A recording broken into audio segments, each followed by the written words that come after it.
আসসালামু আলাইকুম সবাইকে। আশা করি সবাই ভালো আছেন।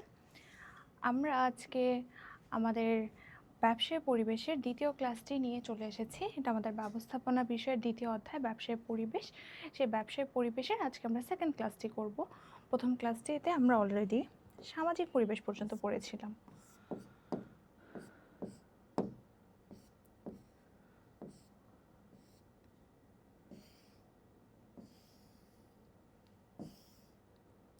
আমরা এই পর্যন্ত শেষ করেছিলাম। আমরা বাংলাদেশের সামাজিক পরিবেশ পর্যন্ত পড়েছিলাম। আমরা জানি যে ব্যবসায় পরিবেশের ক্ষেত্রে পরিবেশের 6টি উপাদান রয়েছে বা 6 ধরনের পরিবেশ সম্পর্কে আমরা পড়েছি। তার মধ্যে আমরা 3টা অলরেডি শেষ করেছি। প্রাকৃতিক পরিবেশ শেষ করেছি, অর্থনৈতিক পরিবেশ শেষ করেছি এবং সামাজিক পরিবেশ শেষ করেছি। আজকে আমরা রাজনৈতিক পরিবেশ থেকে শুরু করব। এই যে আমরা আজকে এখান থেকে শুরু করব। এখানে আমাদের রাজনৈতিক পরিবেশ থেকে শুরু করব। আচ্ছা, আমরা যদি প্রথমেই রাজনৈতিক পরিবেশের সংজ্ঞাটা দেখে নিই। সংজ্ঞাটাতে এখানে বলা হচ্ছে যে রাজনৈতিক পরিবেশ বলতে একটি দেশের সরকার রাজনৈতিক অবস্থা, একটি দেশের সরকার রাজনৈতিক অবস্থা, আইন, নীতি এবং রাজনৈতিক কার্যক্রম সমূহকে বোঝায়, যা ব্যবসায়ের কার্যক্রম ও সিদ্ধান্ত গ্রহণকে প্রভাবিত করে।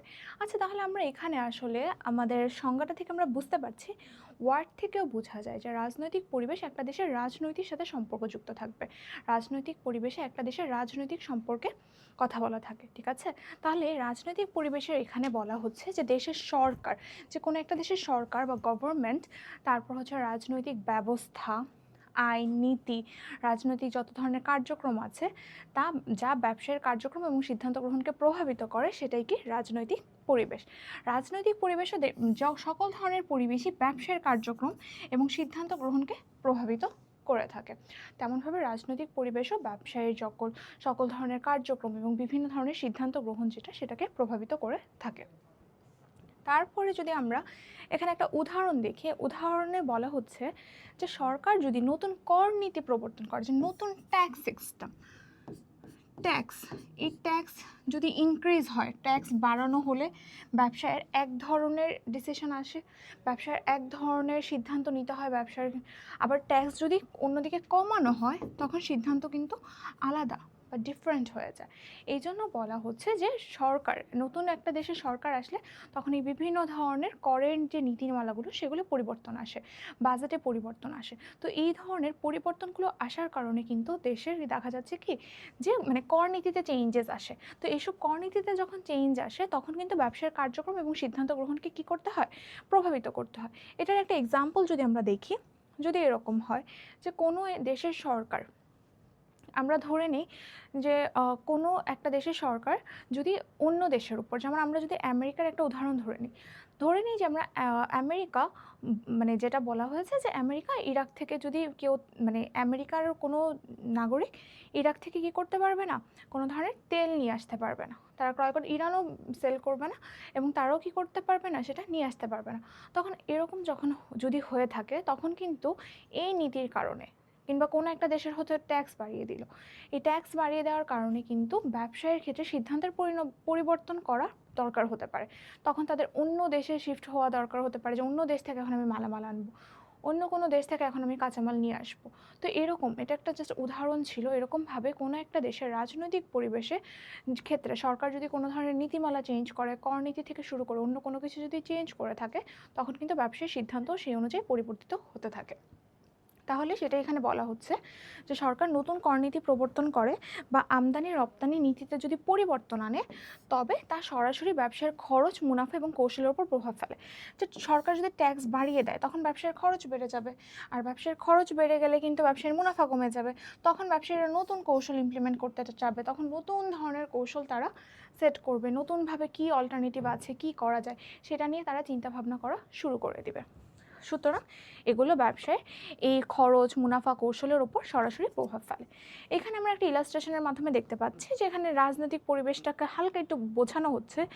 যেমন গণপ্রজাতন্ত্রী বাংলাদেশ সরকার, তাহলে এই সরকারের যে মন্ত্রিসভা যারা আছে বা সরকারের প্রধানমন্ত্রী আছে, রাষ্ট্রপতি আছে, যারাই আছে না কেন, তারা যদি কোনো ধরনের নীতিমালা চেঞ্জ করে, তখন কিন্তু এই যে ব্যবসার আমদানি রপ্তানি, তারপর নতুন কর নীতির কারণে এগুলোতে চেঞ্জ হয়, তখন ব্যবসার কার্যক্রম এবং সিদ্ধান্ত গ্রহণ কি চেঞ্জ হয়ে যায় বা ডিফারেন্ট হয়ে যায়, সেই জিনিসটা এখানে বলা হচ্ছে। আচ্ছা, তার পরবর্তী স্লাইডে আমরা দেখি এখানে আমরা আসলে ব্যবসায় রাজনৈতিক পরিবেশের যে উপাদানসমূহ আছে, রাজনৈতিক পরিবেশের উপাদানসমূহ এখানে আমরা জাস্ট নাম উপাদানসমূহকে দেওয়া আছে, তারপর এগুলোর সম্পর্কে আবার ডিটেলসে পড়বো আমরা। আচ্ছা, প্রথম যেটা আমরা দেখতে পাচ্ছি, আমরা জাস্ট এখান থেকে নামগুলো জেনে নিই যাতে আমাদের ওভারঅল একটা আইডিয়া থাকে যে রাজনৈতিক পরিবেশের মধ্যে কোন কোন জিনিসগুলো থাকে। প্রথম আমরা দেখতে পাচ্ছি সার্বভৌমত্ব, সরকার এবং এর দৃষ্টিভঙ্গি, রাজনৈতিক দল ও প্রতিষ্ঠানসমূহ, রাজনৈতিক স্থিতিশীলতা, আইন শৃঙ্খলা পরিস্থিতি, আন্তর্জাতিক সম্পর্ক। তাহলে এই যে কোনো একটা দেশের রাজনীতির সাথে জড়িত যা কিছু আছে এই সব কিছুই রাজনৈতিক পরিবেশের উপাদান হবে। সার্বভৌমত্ব, একটা দেশের স্বাধীনতা, একটা দেশের সব কিছু যে স্বাধীনভাবে একটা দেশ যখন সিদ্ধান্ত গ্রহণ করতে পারে সেটাকে আমরা সার্বভৌমত্ব বলি। তাহলে কোন রাজনৈতিক পরিবেশের উপর সার্বভৌমত্ব অনেকটা নির্ভর করে, যে একটা দেশে যখন আলাদাভাবে একটা সরকার থাকে এবং সেই সরকার যখন তার ইচ্ছা মতো কোনো একটা দেশ পরিচালিত করতে পারে, তার মানে সেই দেশে সার্বভৌমত্ব রয়েছে। আবার কোনো একটা স্বাধীন দেশেরও সার্বভৌমত্ব হারাতে পারে যদি তার রাজনৈতিক পরিবেশের অস্থিরতার কারণে, যদি অন্য কোনো দেশ কিংবা অন্য কোনো সরকার যদি সেই দেশের যে সরকারের সিদ্ধান্ত গ্রহণের, এককভাবে সিদ্ধান্ত গ্রহণের যে ক্ষমতা, সিদ্ধান্ত গ্রহণের স্বাধীনতায় যদি হস্তক্ষেপ করে, তখন কিন্তু কোনো একটা দেশের সার্বভৌমত্ব কী হতে পারে, চলে যেতে পারে। তো এই জন্য রাজনৈতিক পরিবেশের উপাদানের মধ্যে সার্বভৌমত্ব আছে। তারপর সরকার ও এর দৃষ্টিভঙ্গি, যে সরকার কি মনে করছে, ঠিক আছে, যে আমরা এখানে ইলাস্ট্রেশনে দেখি যে সার্বভৌমত্ব হচ্ছে স্বাধীন সিদ্ধান্ত গ্রহণ, হচ্ছে স্বাধীনভাবে কোনো একটা সিদ্ধান্ত গ্রহণ করা। তারপর সরকারের দৃষ্টিভঙ্গির ক্ষেত্রে যে ব্যবসায় বান্ধব নীতি, যে কোনো ধরনের নীতি ব্যবসায় নিচ্ছে কিনা, কী ধরনের নীতি নিচ্ছে, তারপর সরকার কি ভাবছে, সরকার কোনো কিছু একটা নিয়ে পজিটিভ ভাবছে না নেগেটিভ ভাবছে, কোনো একটা দেশের সাথে সরকার কি ভালো সুসম্পর্ক বজায় রাখতে চাচ্ছে নাকি হচ্ছে সরকার সুসম্পর্ক বজায় রাখতে চাচ্ছে না। এই সকল কিছু হচ্ছে সরকারের নিজস্ব চিন্তাধারা বা সরকারের দৃষ্টিভঙ্গি, এগুলোও কিন্তু ব্যবসায়ের উপর প্রভাব ফেলে। তারপর আমরা দেখতে পাচ্ছি যে রাজনৈতিক দল ও প্রতিষ্ঠানসমূহ, যে কোন রাজনৈতিক দলের মোটিভ কী, কোন রাজনৈতিক দল কী করতে চায়, সেইটা হচ্ছে রাজনৈতিক দল এবং প্রতিষ্ঠানসমূহ। যেমন রাজনৈতিক দলের ক্ষেত্রে আমরা দেখতে পারি যখন নির্বাচনের আগে বিভিন্ন রাজনৈতিক দলসমূহ যখন বিভিন্ন ধরনের প্রতিশ্রুতি দিয়ে থাকে, তখন আমরা দেখব সব প্রতিশ্রুতি সেম থাকে না। কিছু কিছু রাজনৈতিক দল কিছু কিছু নতুন নতুন মোটিভ নিয়ে আসে, যে আমরা যদি নির্বাচিত হই তাহলে আমরা এই কাজটা করব। আবার আরেক রাজনৈতিক দল বলছে আমরা যদি নির্বাচিত হই তাহলে আমরা তো ওই কাজটা করব। তো এরকমভাবে প্রত্যেকটা রাজনৈতিক দলেরই কিছু হচ্ছে সিদ্ধান্ত থাকে, কিছু প্রতিশ্রুতি থাকে। তাহলে এই জন্য রাজনৈতিক দল এবং রাজনৈতিক প্রতিষ্ঠানসমূহ কিন্তু গুরুত্বপূর্ণ ভূমিকা পালন করে ব্যবসায়ের ক্ষেত্রে। তারপর রাজনৈতিক স্থিতিশীলতা, যে একটা দেশের রাজনৈতিক পরিবেশ যদি স্থিতিশীল থাকে বা স্থিতিশীল থাকে তখন দেশের ব্যবসা বাণিজ্য ভালো হয়। রাজনৈতিক পরিবেশের স্থিতিশীল মানে ব্যবসার জন্য পরিবেশ স্থিতিশীল এবং ব্যবসা ভালোভাবে উন্নতি করতে পারে। অন্যদিকে যখন আমরা দেখি যে বাংলাদেশের রাজনৈতিক পরিবেশ প্রায় অস্থিতিশীল থাকে, বিভিন্ন ধরনের হরতাল অবরোধ, দুই রাজনৈতিক দলের মধ্যে বিভিন্ন ধরনের সমস্যার কারণে দেখা যাচ্ছে অনেক সময় হরতাল অবরোধ, ব্যবসা প্রতিষ্ঠান বন্ধ, ভাঙচুর, এই জিনিসগুলো দেখা যায়। এগুলোর ফলে এগুলো কিন্তু ব্যবসায়ের পরিবেশের ক্ষেত্রে নেতিবাচক ভূমিকা ফেলে এবং একটা ব্যবসায়ের ক্ষেত্রে এগুলো হচ্ছে প্রতিবন্ধকতা হিসেবে কাজ করে। তারপর আছে আইন শৃঙ্খলা পরিস্থিতি, যে একটা দেশের সরকারই নির্ধারণ করে যে সেই দেশের আইন শৃঙ্খলা পরিস্থিতি কেমন হবে। সরকার যদি চায় তাহলে আইন শৃঙ্খলা পরিস্থিতি খুব ভালো করতে পারে, এখানে জোর দিতে পারে। কারণ যেমন আমরা যদি দেখি যে এখানে যেমন ইলাস্ট্রেশনের আইন শৃঙ্খলা পরিস্থিতির মধ্যে দেখানো হচ্ছে যে নিরাপদ পরিবেশ, পুলিশ, এখানে পুলিশকে দেখানো হচ্ছে যে আমরা জানি পুলিশ কিন্তু সরকারের নির্দেশনা অনুযায়ী কাজ করে, সরকার যে ধরনের ইনস্ট্রাকশন তাদেরকে দিয়ে থাকে সেই অনুযায়ী তারা কাজ করে। যেমনটা আমরা হচ্ছে জুলাই বিপ্লবের সময় দেখেছিলাম যে সরকারের দিক থেকে ছাত্রদের উপর হামলা করার কথা বলাতে, হামলা করার নির্দেশনা দেওয়াতে পুলিশ হচ্ছে সেই ধরনের কাজ করেছিল।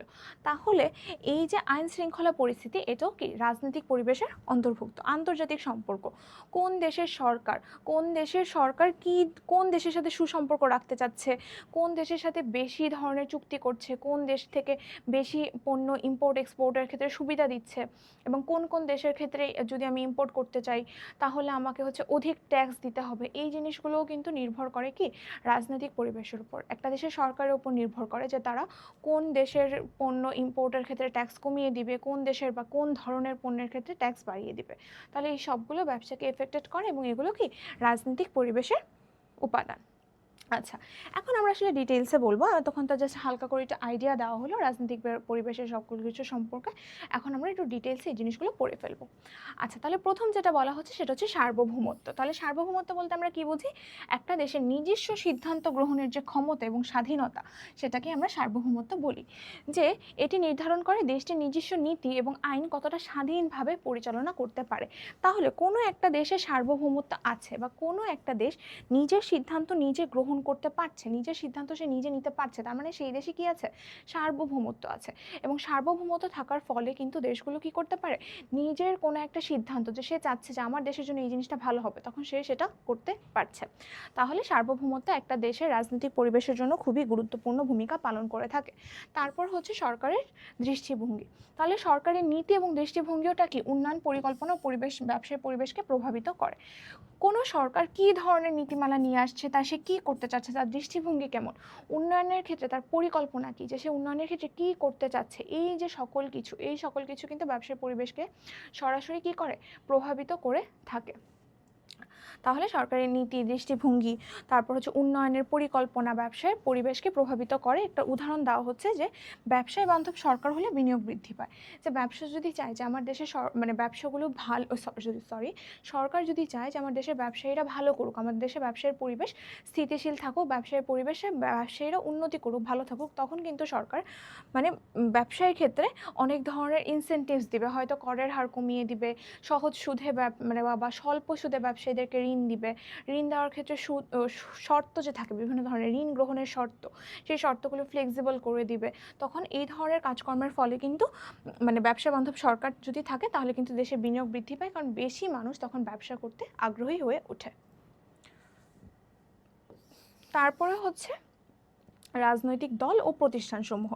যে দেশের বিভিন্ন রাজনৈতিক দল, নির্বাচন ব্যবস্থা, সরকারি প্রতিষ্ঠানসমূহ এগুলো নীতি নির্ধারণ এবং প্রশাসনিক কার্যক্রম পরিচালনায় গুরুত্বপূর্ণ ভূমিকা রাখে। তার মানে একটা দেশের যে রাজনৈতিক দল এবং তাদের যে বিভিন্ন ধরনের রাজনৈতিক প্রতিষ্ঠানগুলো আছে, সেই প্রতিষ্ঠানগুলো কিন্তু নির্বাচনী ব্যবস্থা, যে সুষ্ঠু নির্বাচন হবে কিনা, সরকারি প্রতিষ্ঠানসমূহ, যে বিভিন্ন ধরনের সরকারি প্রতিষ্ঠান আছে আমরা জানি, যেমন আমরা যদি ওয়াসাকে একটা এক্সাম্পল হিসাবে ধরি, ওয়াসা কিন্তু একটি সরকারি প্রতিষ্ঠান। তাহলে ওয়াসা কী রেটে, ওয়াসা একটা মনোপলি বিজনেস এবং এটা একটা সরকারি প্রতিষ্ঠান, তাহলে ওয়াসা কী রেটে পানি দিবে, গ্যাসের দাম কত হবে, বিদ্যুতের পার ইউনিটে বিদ্যুতের প্রাইস কত হবে, এগুলো কিন্তু সরকার এবং সরকারি এই প্রতিষ্ঠানগুলোই নির্ধারণ করে। তাহলে যদি সরকারি প্রতিষ্ঠানসমূহ এসব নীতি নির্ধারণের ক্ষেত্রে এবং বিভিন্ন মনোপলি বিজনেসের প্রোডাক্টের ক্ষেত্রে নীতি নির্ধারণ করে এবং প্রশাসনিক কার্যক্রমগুলো পরিচালনার ক্ষেত্রে কিন্তু তারা গুরুত্বপূর্ণ ভূমিকা পালন করে, এবং এরা যদি ব্যবসায় বান্ধব বা ব্যবসায়ের ক্ষেত্রে ভালো হবে এমন ধরনের সিদ্ধান্ত যদি তারা গ্রহণ করে, এমন ধরনের কাজ যদি তারা করে থাকে, তাহলে কিন্তু ব্যবসায়ীরা ব্যবসায়ের ক্ষেত্রে সেটার মাধ্যম থেকে উপকৃত হয় এবং ব্যবসায় ভালো করতে পারে। আচ্ছা, তারপর আমাদের নেক্সট যে পয়েন্টটা সেটা হচ্ছে রাজনৈতিক স্থিতিশীলতা। রাজনৈতিক স্থিতিশীলতা যেটা কি বলা হচ্ছে, যে দেশে রাজনৈতিক স্থিতিশীলতা থাকলে ব্যবসা পরিচালনা সহজ হয়। যে কোনো একটা দেশে, যেটা আমাদের প্রথমেই বলা হচ্ছে, যে কোনো একটা দেশে রাজনৈতিক পরিবেশ স্থিতিশীল মানে হচ্ছে রাজনৈতিক দলগুলোর মধ্যে মানে হিংসা, বিদ্বেষ, মারামারি, কাটাকাটি যে সিচুয়েশনটা, এটা কম। সবাই গণতন্ত্রে বিশ্বাসী, সঠিকভাবে যদি নির্বাচন মানে পরিচালিত হয় এবং নির্বাচনে যে দল জয়যুক্ত হলো সেই দলকে যদি অপর পক্ষ বা বিরোধী দল সুন্দরভাবে যদি তার জন্য জায়গা ছেড়ে দেয়, সুন্দরভাবে যদি সেটা মেনে নেয়, এবং হচ্ছে তাহলে সেখানে আমরা কি বলবো, যে রাজনৈতিক পরিবেশ স্থিতিশীল, যে রাজনৈতিকভাবে ওই দেশটাতে বা ওই কান্ট্রিতে কোনো ধরনের অস্থিতিশীলতা বিরাজ করে না। এবং এরকমভাবে কোনো ধরনের অস্থিতিশীলতা যদি বিরাজ না করে, দেশের রাজনৈতিক পরিবেশ যদি স্থিতিশীল থাকে, তাহলে কিন্তু সেটা ব্যবসার জন্য খুবই ভালো। কারণ একটা দেশের রাজনৈতিক পরিবেশ অস্থিতিশীল থাকলে 2 দিন পর পর দেখা যাচ্ছে হরতাল হচ্ছে, অবরোধ হচ্ছে, বিভিন্ন ধরনের ব্যবসা প্রতিষ্ঠানের দোকানপাট ভাঙচুর করা হচ্ছে, জিনিসপত্র লুটপাট করা হচ্ছে।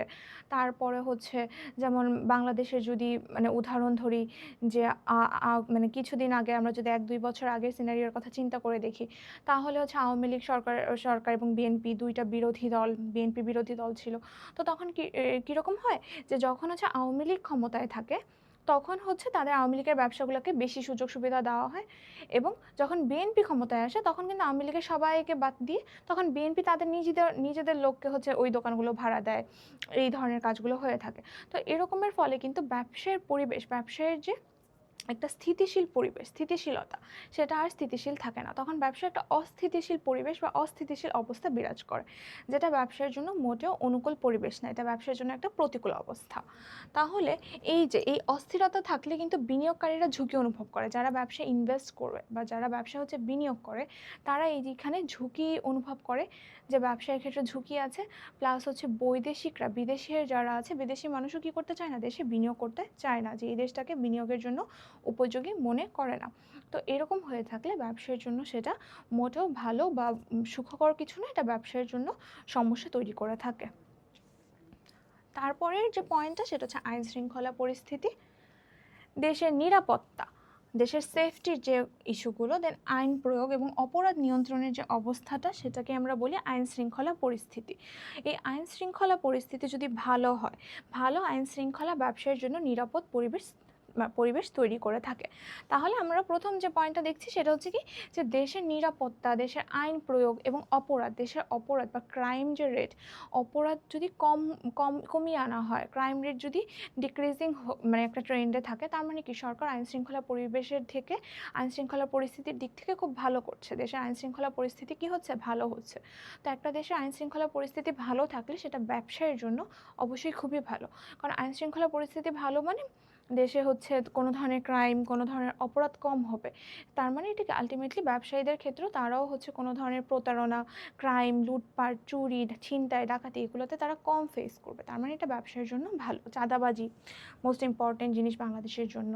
তারপর হচ্ছে ভালো আইন শৃঙ্খলা ব্যবসায়ের জন্য নিরাপদ পরিবেশ সৃষ্টি করে। আইন শৃঙ্খলা ভালো থাকলে অবশ্যই ব্যবসায়ী কি খুব ভালোভাবে এবং সুন্দরভাবে, নিরাপদভাবে তারা ব্যবসায়ীরা ব্যবসা পরিচালনা করতে পারবে। সুতরাং ব্যবসায়ের জন্য নিরাপদ পরিবেশ তৈরি করে থাকে।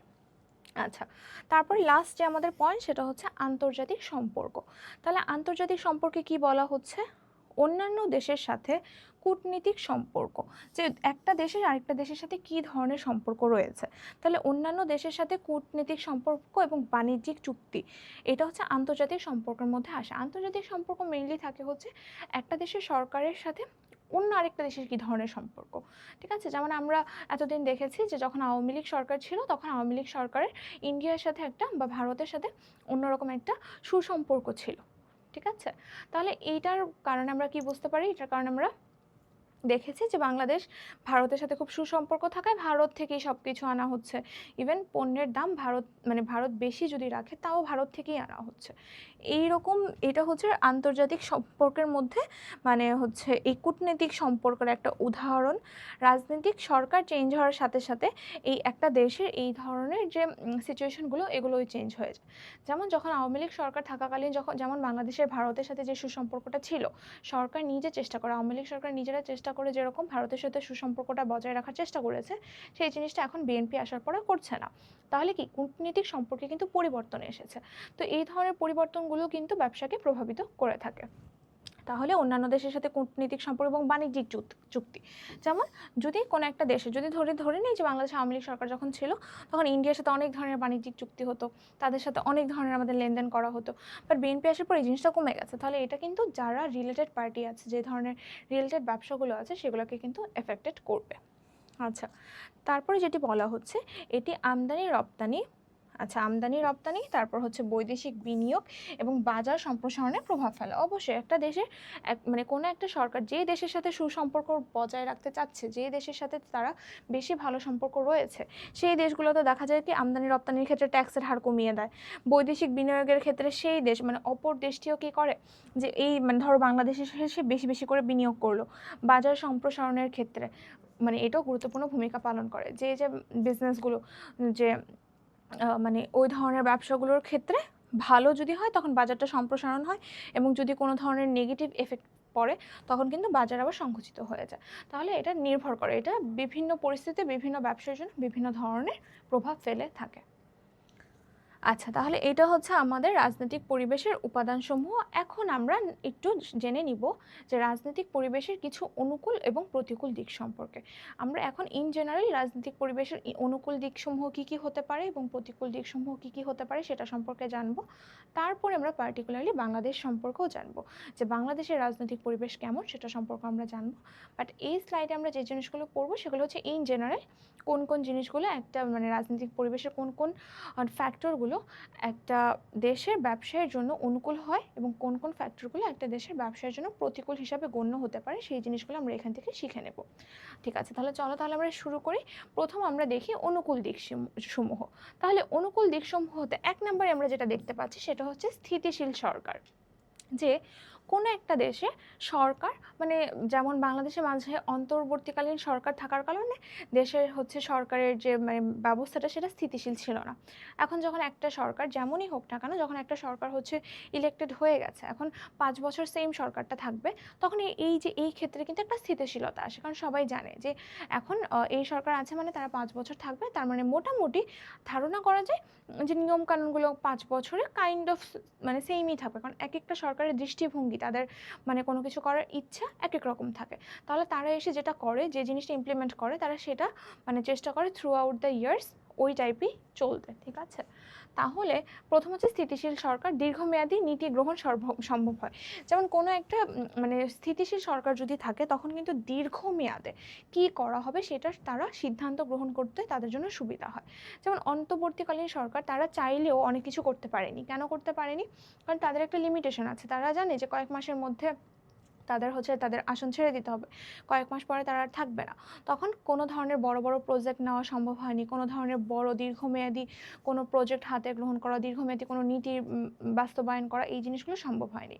কিন্তু যখন একটা সরকার ইলেক্টেড হয়ে আসে তখন কিন্তু তারা জানে যে 5 বছরের জন্য তারা সরকার থাকবে, তখন তারা চাইলে দীর্ঘমেয়াদী বিভিন্ন ধরনের প্রজেক্ট, বিভিন্ন ধরনের জিনিসপত্র তারা গ্রহণ করতে পারে। বাট কোনো একটা সরকার যদি 5 মাসের জন্য থাকে তখন কিন্তু সে সেটা করতে পারে না।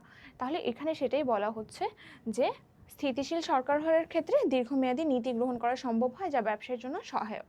তারপর 2 নম্বর যদি আমরা দেখি সেটা হচ্ছে ব্যবসা বান্ধব নীতি। যে যদি কোনো একটা মানে সরকার দেশের জন্য ব্যবসা বান্ধব নীতি করে, যে কর সুবিধা দিল, যে করের পরিমাণ কমিয়ে দিল, বিনিয়োগের ক্ষেত্রে প্রণোদনা বা ইনসেন্টিভস দিল ইত্যাদি, ব্যবসার উন্নয়ন ঘটায়। বিনিয়োগ প্রণোদনা মানে কি, যে কোনো একটা খাতে বলা হলো বা কোনো একটা দেশের ক্ষেত্রে বলা হলো যে এই দেশে যদি বিনিয়োগ করা হয় কিংবা এই খাতে যদি বিনিয়োগ করা হয় তাহলে অন্যান্য খাতের থেকে 2% হচ্ছে বেশি হচ্ছে হয়তো বা প্রফিট পাবে, কিংবা এই খাতে বিনিয়োগ করতে চাইলে যদি লোন নেওয়া হয় তাহলে 2% কম সুদের হারে লোন দেওয়া হবে। এইগুলো যে কোনো ধরনের ইনসেন্টিভ বা কোনো ধরনের এক্সট্রা সুবিধা যদি দেওয়া হয় তখন সেটাকে আমরা বলি প্রণোদনা। তাহলে বিনিয়োগ প্রণোদনা এটা হচ্ছে কোনো একটা জায়গায় বিনিয়োগের জন্য যদি এক্সট্রা কোনো ইনসেন্টিভস বা কোনো ধরনের মোটিভেশন মানে ফ্যাক্টর যদি থাকে তখন সেটাকে আমরা বিনিয়োগ প্রণোদনা বলি। এগুলো কিন্তু ব্যবসার উন্নয়ন ঘটায়। আচ্ছা, তারপর অনুকূল দিকে আমরা আরেকটা জিনিস দেখতে পাচ্ছি সেটা হচ্ছে আইন শৃঙ্খলা। নিরাপদ পরিবেশে ব্যবসা পরিচালনা কি সহজ হয়। কোনো একটা দেশের মানে কোনো একটা দেশের রাজনৈতিক পরিবেশের আইন শৃঙ্খলা পরিবেশ যদি ভালো থাকে তার মানে দেশটা সেফ বা নিরাপদ, এবং নিরাপদ কোনো একটা পরিবেশে অবশ্যই ব্যবসা পরিচালনা সহজ। কোনো একটা জায়গায় হচ্ছে প্রচুর থ্রেট, চুরি ডাকাতি বেশি হয়, চাঁদাবাজি বেশি হয়, ছিনতাই বেশি হয়, সেই দেশে অবশ্যই ব্যবসা, সেই জায়গায় বা সেই দেশে ব্যবসা পরিচালনা করা খুবই মানে ডিফিকাল্ট একটা ব্যাপার। কিন্তু যে কোনোখানে যদি এরকম থাকে যে মানে আইন শৃঙ্খলা পরিস্থিতি ভালো, এই ধরনের নেগেটিভ বা প্রতিকূল দিকগুলো কম, তখন সেইখানে ব্যবসা বা সেই দেশে ব্যবসাটা ভালো এবং নিরাপদভাবে পরিচালনা করা যায়। এই জিনিসটা এখানে বলা হচ্ছে যে নিরাপদ পরিবেশে ব্যবসা পরিচালনা কি হয়, সহজ হয়। তারপর 4 নম্বর পয়েন্টে আমরা দেখে নিই, বলা হচ্ছে যে উন্নত আন্তর্জাতিক সম্পর্ক। এটা হচ্ছে বৈদেশিক বাণিজ্য এবং রপ্তানি বৃদ্ধি পায়। উন্নত আন্তর্জাতিক সম্পর্ক মানে হচ্ছে যে কোনো দেশের সরকার যদি বিভিন্ন দেশের সাথে খুব ভালো সম্পর্ক বজায় রাখে, মানে বিভিন্ন দেশের সরকারের সাথে সুসম্পর্ক রয়েছে, এরকম যদি থাকে তখন কিন্তু অন্য দেশে আমদানি রপ্তানির ক্ষেত্রে সুবিধা পাওয়া যায়, বৈদেশিক বিনিয়োগ দেশে বেশি পায় এবং রপ্তানি, যে আলটিমেটলি রপ্তানি ওই দেশে বেশি করে পণ্য সেল করা যায় বা রপ্তানি এক্সপোর্ট যেটা বলা হয় রপ্তানি করা যায়, ফলে রপ্তানি বৃদ্ধি পায়। তাহলে কোনো দেশের সরকার যদি বাহিরের দেশগুলোর সাথে সুসম্পর্ক বজায় রাখে, আন্তর্জাতিকভাবে সুসম্পর্ক বজায় রাখে, তখনও কিন্তু এটা আলটিমেটলি ব্যবসার জন্য ভালো। কারণ তখন ব্যবসা হচ্ছে বিভিন্ন ধরনের সুবিধা পেয়ে থাকে, তারা হচ্ছে রপ্তানি বেশি করতে পারে, আমদানি করতে গেলে কম অর্থে আমদানি করতে পারে। সেই দেশ হচ্ছে দুই দেশের মধ্যে সুসম্পর্ক থাকলে তখন এক দেশ আরেক দেশে বিনিয়োগ করে, তখন হচ্ছে ব্যবসায়ের ক্ষেত্রে বিনিয়োগ বৃদ্ধি পায়, তারপরে বিভিন্ন ক্ষেত্রে কর সুবিধা পাওয়া যায়, এরকম অনেক ধরনের সুযোগ সুবিধা রয়েছে, সেটা হচ্ছে অবশ্যই ব্যবসার জন্য ভালো। এই জন্য এই জিনিসগুলো অনুকূল দিকে এসেছে। আচ্ছা, এরপর অনুকূল দিকে আরও রয়েছে রাজনৈতিক অস্থিরতা। আচ্ছা, এই 4 পর্যন্ত আমরা পড়েছি। এখন আমরা তারপরে নেক্সট পয়েন্ট হচ্ছে রাজনৈতিক অস্থিরতা। এই রাজনীতি, আচ্ছা এখানে এটা অনুকূল, আসলে এখানে অনুকূল এসেছে, বাট এটা আসলে অনুকূল না, এখানে প্রতিকূল হবে। আমি এই জিনিসটা ঠিক করে দিচ্ছি।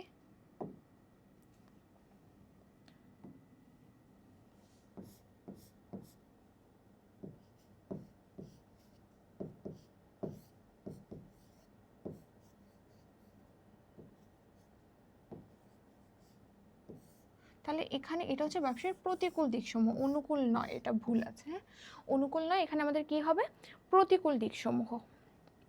আচ্ছা, তাহলে প্রতিকূল দিকে আমরা 1 নম্বরে দেখি, অনুকূলের অপোজিটটা হবে প্রতিকূল। অনুকূলে হচ্ছে যে জিনিসগুলো ভালো, ব্যবসায় যে মানে রাজনৈতিক পরিবেশ আমরা এখন পড়ছি, রাজনৈতিক পরিবেশের যে উপাদানগুলো ব্যবসায়ের জন্য ভালো বা পজিটিভ ইম্প্যাক্ট ফেলে, সেগুলো হচ্ছে ব্যবসার অনুকূল পরিবেশের মধ্যে আসবে, এবং যে জিনিসগুলো ব্যবসায়ের ক্ষেত্রে নেগেটিভ বা খারাপ প্রভাব ফেলে, সেগুলো প্রতিকূল পরিবেশে আসবে। আমরা এর আগে অনুকূল পরিবেশের কিছু উপাদান দেখেছি, এখন আমরা যেটা দেখব সেটা হচ্ছে প্রতিকূল পরিবেশের কিছু উপাদান আমরা এখন দেখব। তাহলে প্রতিকূল পরিবেশের মধ্যে প্রথম যেটা হচ্ছে সেটা হচ্ছে রাজনৈতিক অস্থিরতা। এখানে যেমন অনুকূল পরিবেশে ছিল যে স্থিতিশীল সরকার, যে একটা দেশের সরকার যদি স্থিতিশীল থাকে তাহলে সেটা ব্যবসার জন্য অনুকূল বা ভালো, এই যে এটা গ্রিন ফ্ল্যাগ, আর এটা কি রেড ফ্ল্যাগ, প্রতিকূল বা খারাপ। যে রাজনৈতিক অস্থিরতা, একটা দেশের রাজনৈতিক পরিবেশ ভালো না, রাজনৈতিক পরিস্থিতি ভালো না, তখন এই যে যেটা আমি বারবার বলছি, হরতাল, সংঘর্ষ, চাঁদাবাজি, এই ধরনের জিনিসগুলো কি করে, ক্ষতি করে থাকে ব্যবসায়। এই জন্য এটা কোথায় আসবে, এই জন্য এটা ব্যবসায় প্রতিকূল দিকসমূহে আসবে। তারপরে 2 নাম্বার হচ্ছে নীতির ঘন ঘন পরিবর্তন। যে কোনো কারণে যদি নীতিগুলো খুব দ্রুত চেঞ্জ করা হচ্ছে, তখন কিন্তু ব্যবসায় পরিকল্পনা ব্যাহত হয়। ব্যবসায়ের ক্ষেত্রে দীর্ঘমেয়াদী বিভিন্ন ধরনের পরিকল্পনা করতে হয়, দীর্ঘমেয়াদী বিভিন্ন জিনিসের চিন্তা করতে হয়, যে কি করা হবে, কিভাবে করা হবে, কিভাবে করলে জিনিসটা ভালো হবে। এই জিনিসগুলো কিন্তু আগে থেকে ব্যবসায়ের ক্ষেত্রে কি করতে হয়, মানে নজরে রাখতে হয়। তখন যদি এরকম হয় যে নীতি খুব দ্রুত চেঞ্জ হচ্ছে, যে আজকে একটা জিনিস মনে হলো, আজকে একটা ধরনের নীতি থাকলো যে এটা করা হবে, তারপর সেই অনুযায়ী ব্যবসা একটা সিদ্ধান্ত গ্রহণ করলো, সেই অনুযায়ী ব্যবসা কোনো কিছুর একটা কাজ করলো, তারপর ঠিক 2 দিন পরে বলা হচ্ছে যে আগের নীতিটা আর না, এখন নতুন নীতি। তখন কিন্তু ব্যবসার বিভিন্ন ক্ষেত্রে, বিভিন্ন ধরনের ইনভেস্টমেন্টের ক্ষেত্রে সব কিছু মাথায় রেখে কিন্তু ব্যবসা করে থাকে। এই জন্য নীতি খুব দ্রুত পরিবর্তন হলে এটা ব্যবসার জন্য খুবই খারাপ। কারণ ব্যবসায়ীরা সাধারণত চায় যে নীতি প্রায় সেম থাকুক, নীতি মানে খুব দ্রুত নীতি চেঞ্জ হলে এটা ব্যবসায়ের জন্য খুবই খারাপ। যে নীতি যত দ্রুত চেঞ্জ হচ্ছে তার মানে কি, যে তত ব্যবসায়ের মানে পরিকল্পনা করতে বা দীর্ঘমেয়াদী পরিকল্পনা করতে অসুবিধা হচ্ছে।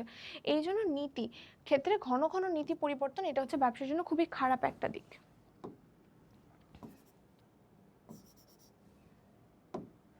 তাহলে নীতির ঘন ঘন পরিবর্তন এটা কি এখানে আমাদের ব্যবসার ক্ষেত্রে প্রতিকূল পরিবেশ তৈরি করছে, কারণ এটা ব্যবসার পরিকল্পনার ক্ষেত্রে যেটা পরিকল্পনাকে কি করছে, ব্যাহত করছে। তারপর দুর্নীতি, এটা আসলে বাংলাদেশের জন্য অন্যতম একটা মানে গুরুত্বপূর্ণ পয়েন্ট, কারণ বাংলাদেশে এটা সবচেয়ে বেশি হয়। অন্য কোথাও আমরা ফার্স্ট হতে পারি না পারি, দুর্নীতিতে আমরা সবসময় টপে থাকি, আমরা এই ক্ষেত্রে আমরা অলওয়েজই টপার। ওকে, তাহলে যেমন আমরা দুর্নীতিতে দেখতে পাচ্ছি যে দুর্নীতির কারণে ব্যবসার খরচ বৃদ্ধি পায়, কারণ দুর্নীতির কারণে ব্যবসাকে সব জায়গায় পদে পদে বেশি টাকা দিতে হচ্ছে, পদে পদে হচ্ছে যে কাজই করতে যাচ্ছে না কেন ঘুষ দিতে হচ্ছে, দুর্নীতির কারণে খারাপ পরিবেশ সৃষ্টি হচ্ছে। তো এই জন্য দুর্নীতি ব্যবসার খরচকে বাড়িয়ে দেয় এবং ব্যবসার ক্ষেত্রে জটিলতা তৈরি করে। ওকে, তাহলে অবশ্যই দুর্নীতি কি ব্যবসার প্রতিকূল পরিবেশের মধ্যে থাকবে।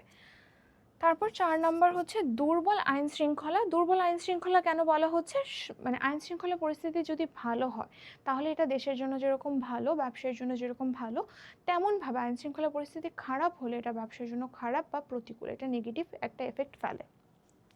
যেমন নিরাপত্তাহীনতা, যে ব্যবসায় নিরাপত্তা নেই, ব্যবসায় মানে সমস্যা হচ্ছে, তখন হচ্ছে এই নিরাপত্তাহীনতার কারণে দেখা যাচ্ছে যে চাঁদাবাজি বেড়ে গেল, দুর্নীতি বেড়ে গেল, আইন শৃঙ্খলা পরিবেশ খারাপ।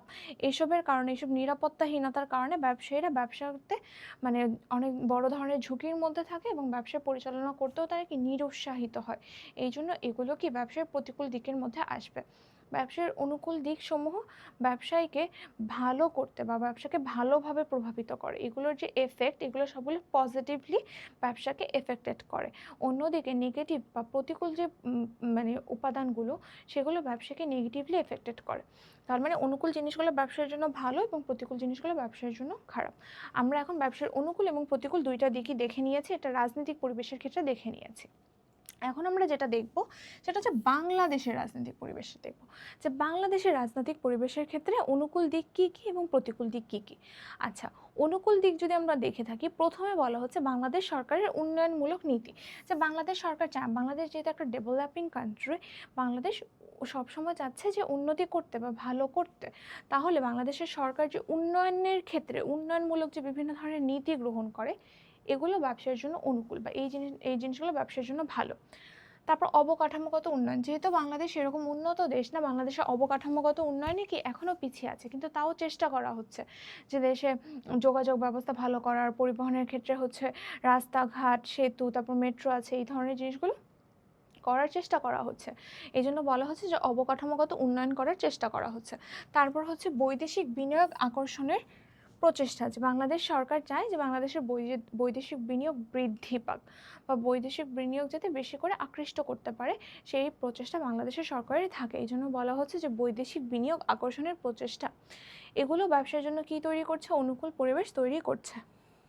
তারপর আমরা অনুকূল দিকগুলো তো দেখে নিলাম, ভালো বা পজিটিভ, আর প্রতিকূলটা হচ্ছে খারাপ বা নেগেটিভ। হ্যাঁ, এখন প্রতিকূল দিকে আমরা দেখি, তবে মাঝে মাঝে রাজনৈতিক অস্থিরতা, যে রাজনৈতিকভাবে বাংলাদেশে অস্থিরতা চোখে পড়ে, এবং হচ্ছে নীতির পরিবর্তন, দুর্নীতি, এগুলো হচ্ছে ব্যবসার জন্য কি, দুর্নীতি, এগুলো ব্যবসার জন্য খুব বড় চ্যালেঞ্জ বা খুব বড় সমস্যা। তাহলে বাংলাদেশের ব্যবসার অনুকূল দিকগুলো আমরা দেখেছি যে উন্নয়নমূলক নীতি, অবকাঠামো উন্নয়ন, বৈদেশিক বিনিয়োগ আকর্ষণের প্রচেষ্টা। আর প্রতিকূল বা নেগেটিভ দিকগুলোর মধ্যে কি কি আছে, রাজনৈতিক অস্থিরতা, নীতির পরিবর্তন এবং দুর্নীতি, এগুলো ব্যবসার জন্য কি করে, চ্যালেঞ্জ তৈরি করে। আচ্ছা, তাহলে আমাদের রাজনৈতিক পরিবেশটা শেষ। রাজনৈতিক পরিবেশ শেষ হওয়ার পরে এইবার আমাদের নেক্সট যে পরিবেশটা আছে সেটা হচ্ছে প্রযুক্তিগত পরিবেশ। অলরেডি আমরা 4টা পরিবেশ পড়ে ফেলেছি। আমরা প্রাকৃতিক পরিবেশ সম্পর্কে পড়েছি, আমরা অর্থনৈতিক পরিবেশ সম্পর্কে পড়েছি, আমরা সামাজিক পরিবেশ পড়েছি। আজকে আমরা এই 3টা পরিবেশ আমরা গত ক্লাসে পড়েছিলাম।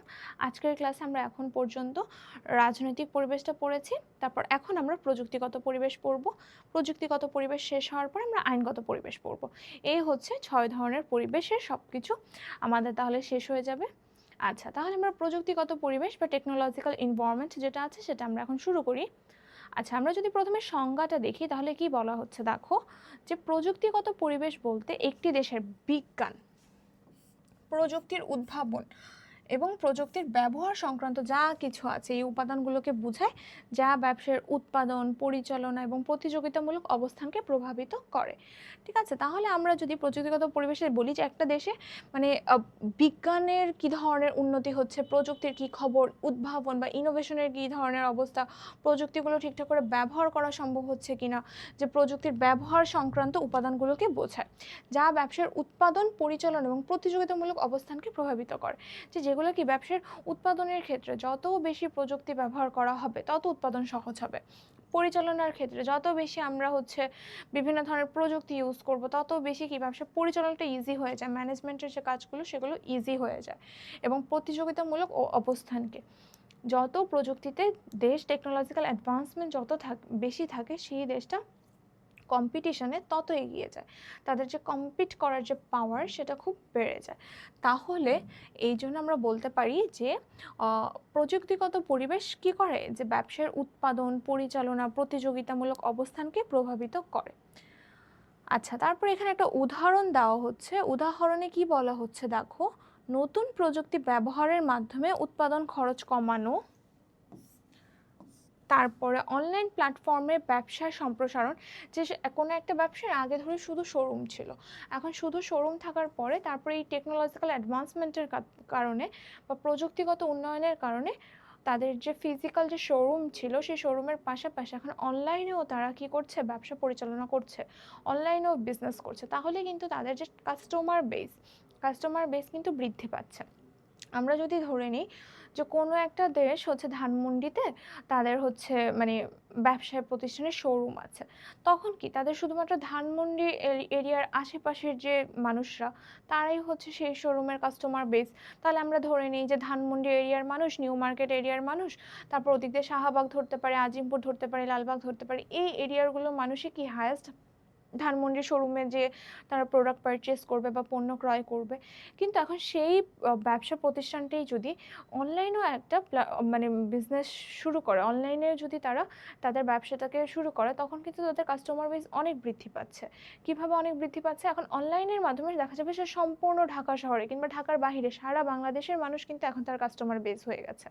কারণ যে কেউই হচ্ছে এখন অনলাইনের মাধ্যমে তার প্রোডাক্টটা দেখে অর্ডার দিতে পারবে এবং সেটা কি একটা নির্দিষ্ট ডেলিভারি চার্জের বিপরীতে যে কোনো জায়গায় পৌঁছানো যাবে। যেমন আমরা অনেক সময় দেখি ঢাকার ভিতরে ডেলিভারি চার্জ একরকম থাকে, ঢাকার বাহিরে আরেক রকম থাকে। কিন্তু যাই হোক না কেন, সে কিন্তু যে মানে সম্পূর্ণ বাংলাদেশটাই এখন তার কাস্টমার বেস হয়ে যাচ্ছে। তাহলে এর মাধ্যমে কি হচ্ছে, ব্যবসা সম্প্রসারিত হচ্ছে। তাহলে এটা অন্যতম গুরুত্বপূর্ণ উপাদান এবং এটা কি শুধুমাত্র প্রযুক্তির উন্নয়নের ফলে এই জিনিসটা সম্ভব হচ্ছে। এই জন্য এখানে বলা হচ্ছে যে অনলাইন প্ল্যাটফর্মের মাধ্যমে ব্যবসার সম্প্রসারণ বা বৃদ্ধি করা, অটোমেশন ব্যবহারে দক্ষতা বৃদ্ধি। যত অটোমেশন বা অটোমেটিক্যালি কাজগুলো করার ক্ষেত্রে যত অটোমেশন ইউজ করা হবে, যত অটোমেশনের মাধ্যমে মানে অটোমেশনের ক্ষেত্রে দক্ষতা বা স্কিল বাড়ানো হবে, তত কিন্তু উৎপাদনের ক্ষেত্রে, ম্যানেজমেন্টের ক্ষেত্রে, সব ক্ষেত্রে ব্যবসার উন্নতি হবে।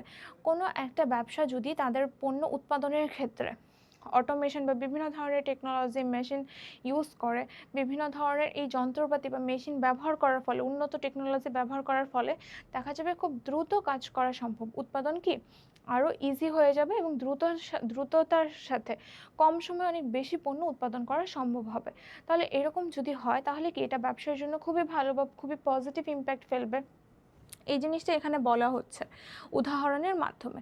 এই উদাহরণ আমরা এখানে আবার ইলাস্ট্রেশনের মাধ্যমে দেখতে পাচ্ছি। প্রথমে যে আমরা পিকচারটা দেখতে পাচ্ছি, এখানে বলা হচ্ছে যে নতুন প্রযুক্তি ব্যবহারের মাধ্যমে উৎপাদন খরচ কমানো। যেমন আমরা এখানে দেখি যে এই যে জায়গায় এখানে এই যে মেশিনগুলো কি করছে, এই বক্সগুলোকে আমরা অনেক সময় বিভিন্ন ধরনের রিলস বা ভিডিওতে দেখবে যে বিভিন্ন এই যে বক্সগুলো না, এগুলো যখন আসে এখন তখন এলোমেলো থাকে কিংবা কোনো কিছু একটা চেক করতে হয় কিংবা সুন্দরভাবে সারি করে সাজিয়ে দিতে হয়। এই কাজগুলো নর্মালি মানুষ করে থাকে। তো মানুষের বদলে যদি মেশিনকে দিয়ে করানো হয়, তখন অবশ্যই একটা মানুষের লিমিটেশন থাকে। একটা মানুষ কন্টিনিউয়াসলি হয়তো একই জায়গায় থেকে 7 থেকে 8 ঘন্টা সে একটানা এই কাজটা করতে পারবে না। কেন? কারণ আমরা মানুষ, তো আমাদের মাঝখানে ব্রেকের দরকার হতে পারে। অবশ্যই দরকার হতে পারে না, এটা অবশ্যই হবে মাস্ট। লাঞ্চ ব্রেক বা খাওয়া দাওয়ার জন্য একটা ব্রেক দরকার হতে পারে, ওয়াশরুমে যাওয়ার প্রয়োজন হতে পারে, একটু রেস্ট নেওয়া দরকার হতে পারে, একটু মাঝে ছোট্ট একটা টি ব্রেকের দরকার হতে পারে। তাহলে এই যে এত ধরনের যে এগুলো কিন্তু এই মেশিনের ক্ষেত্রে কোনো কিছুই নয়।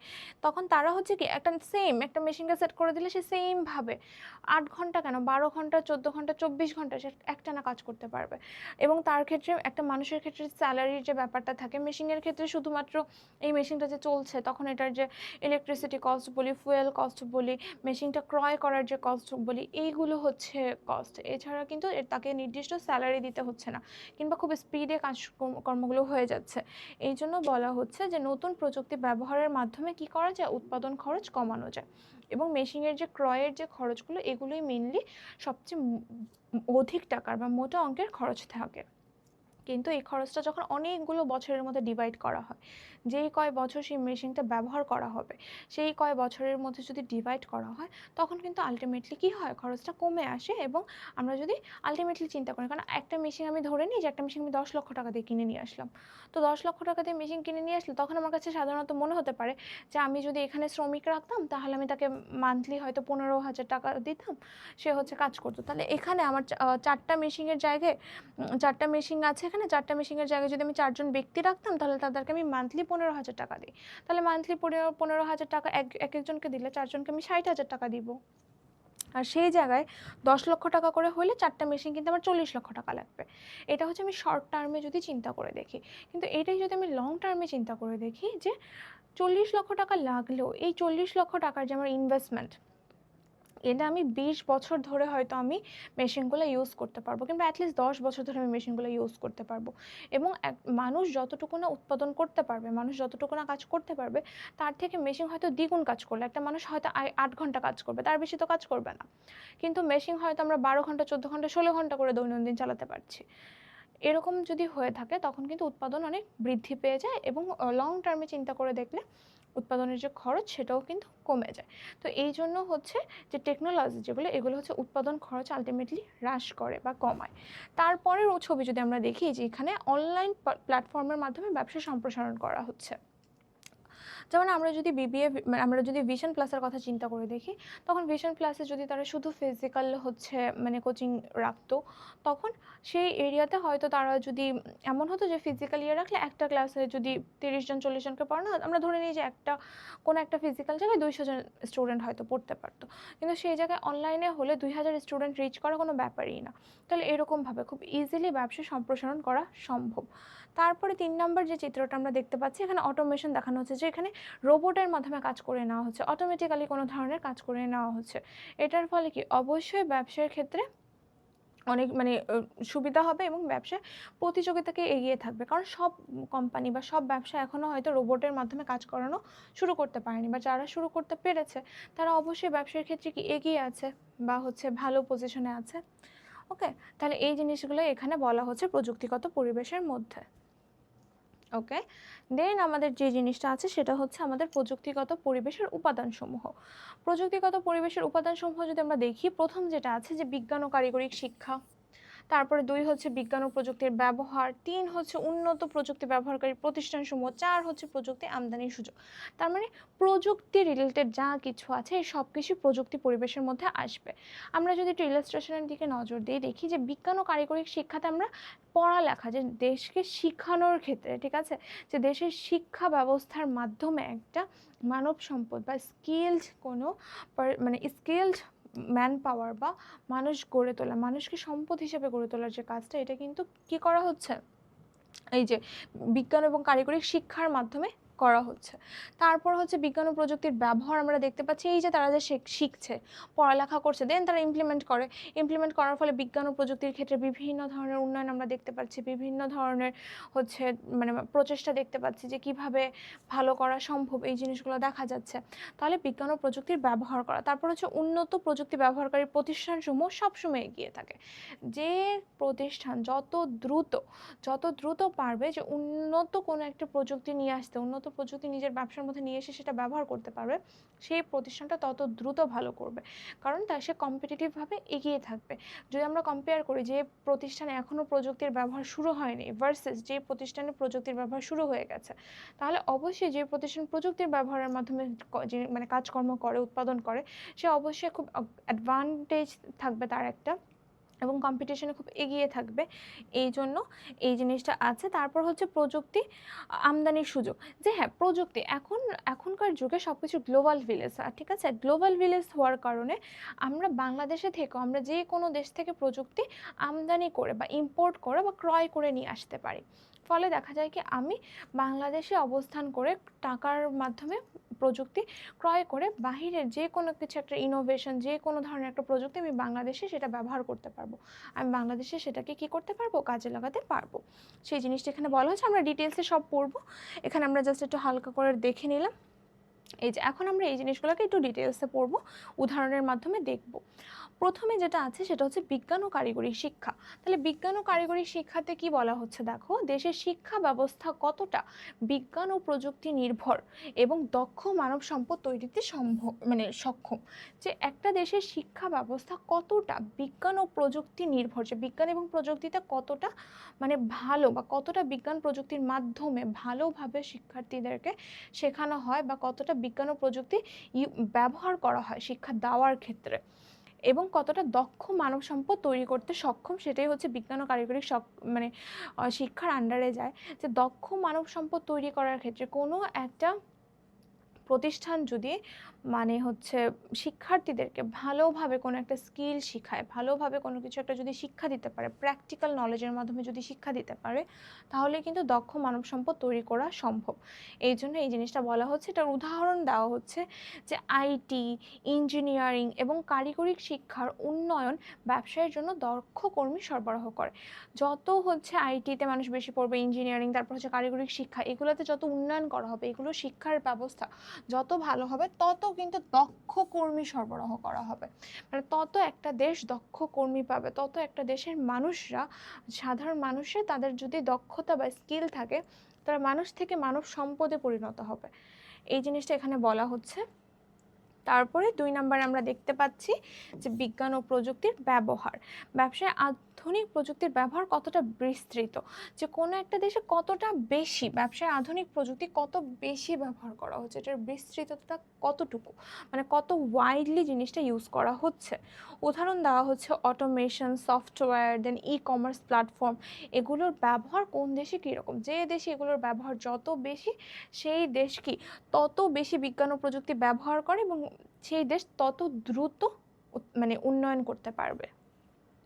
তারপর আমরা যদি 3 নম্বরে দেখি যে উন্নত প্রযুক্তি ব্যবহারকারী প্রতিষ্ঠানসমূহ, এখানে বলা হচ্ছে যেসব প্রতিষ্ঠান উন্নতি প্রযুক্তি ব্যবহার করে উৎপাদন এবং সেবা প্রদান করে, ওকে, সেই প্রতিষ্ঠানগুলো, যেমন উদাহরণ বলা হচ্ছে বিভিন্ন ধরনের আইটি কোম্পানি, বিভিন্ন ধরনের আধুনিক শিল্প কারখানা যেখানে খুব উন্নত মেশিন বা টেকনোলজি ইউজ করা হয়, এই ধরনের প্রতিষ্ঠানগুলো অবশ্যই ব্যবসায় তারা হচ্ছে প্রযুক্তি ভালো ব্যবহার করছে, প্রযুক্তির ব্যবহারের ফলে তারা উৎপাদন খরচ কমাতে পারবে, ব্যবসা পরিচালনার ক্ষেত্রে ভালোভাবে পরিচালনা করতে পারবে, ব্যবসা সম্প্রসারিত করতে পারবে, আলটিমেটলি মানে ভালো করতে পারবে ব্যবসায়। আচ্ছা, তারপর লাস্ট যে পয়েন্টটা সেটা হচ্ছে প্রযুক্তি আমদানির সুযোগ, যে বিদেশ থেকে আধুনিক প্রযুক্তি আনার যে সুযোগ যে রয়েছে বা সহজলভ্যতা, যে এখনকার যুগে যেটা বললাম যে পৃথিবী এখন কি হয়ে গেছে, গ্লোবাল ভিলেজ হয়ে গেছে। ভিলেজে যেরকম যে মানুষ আছে, এখানে আমরা যদি বলি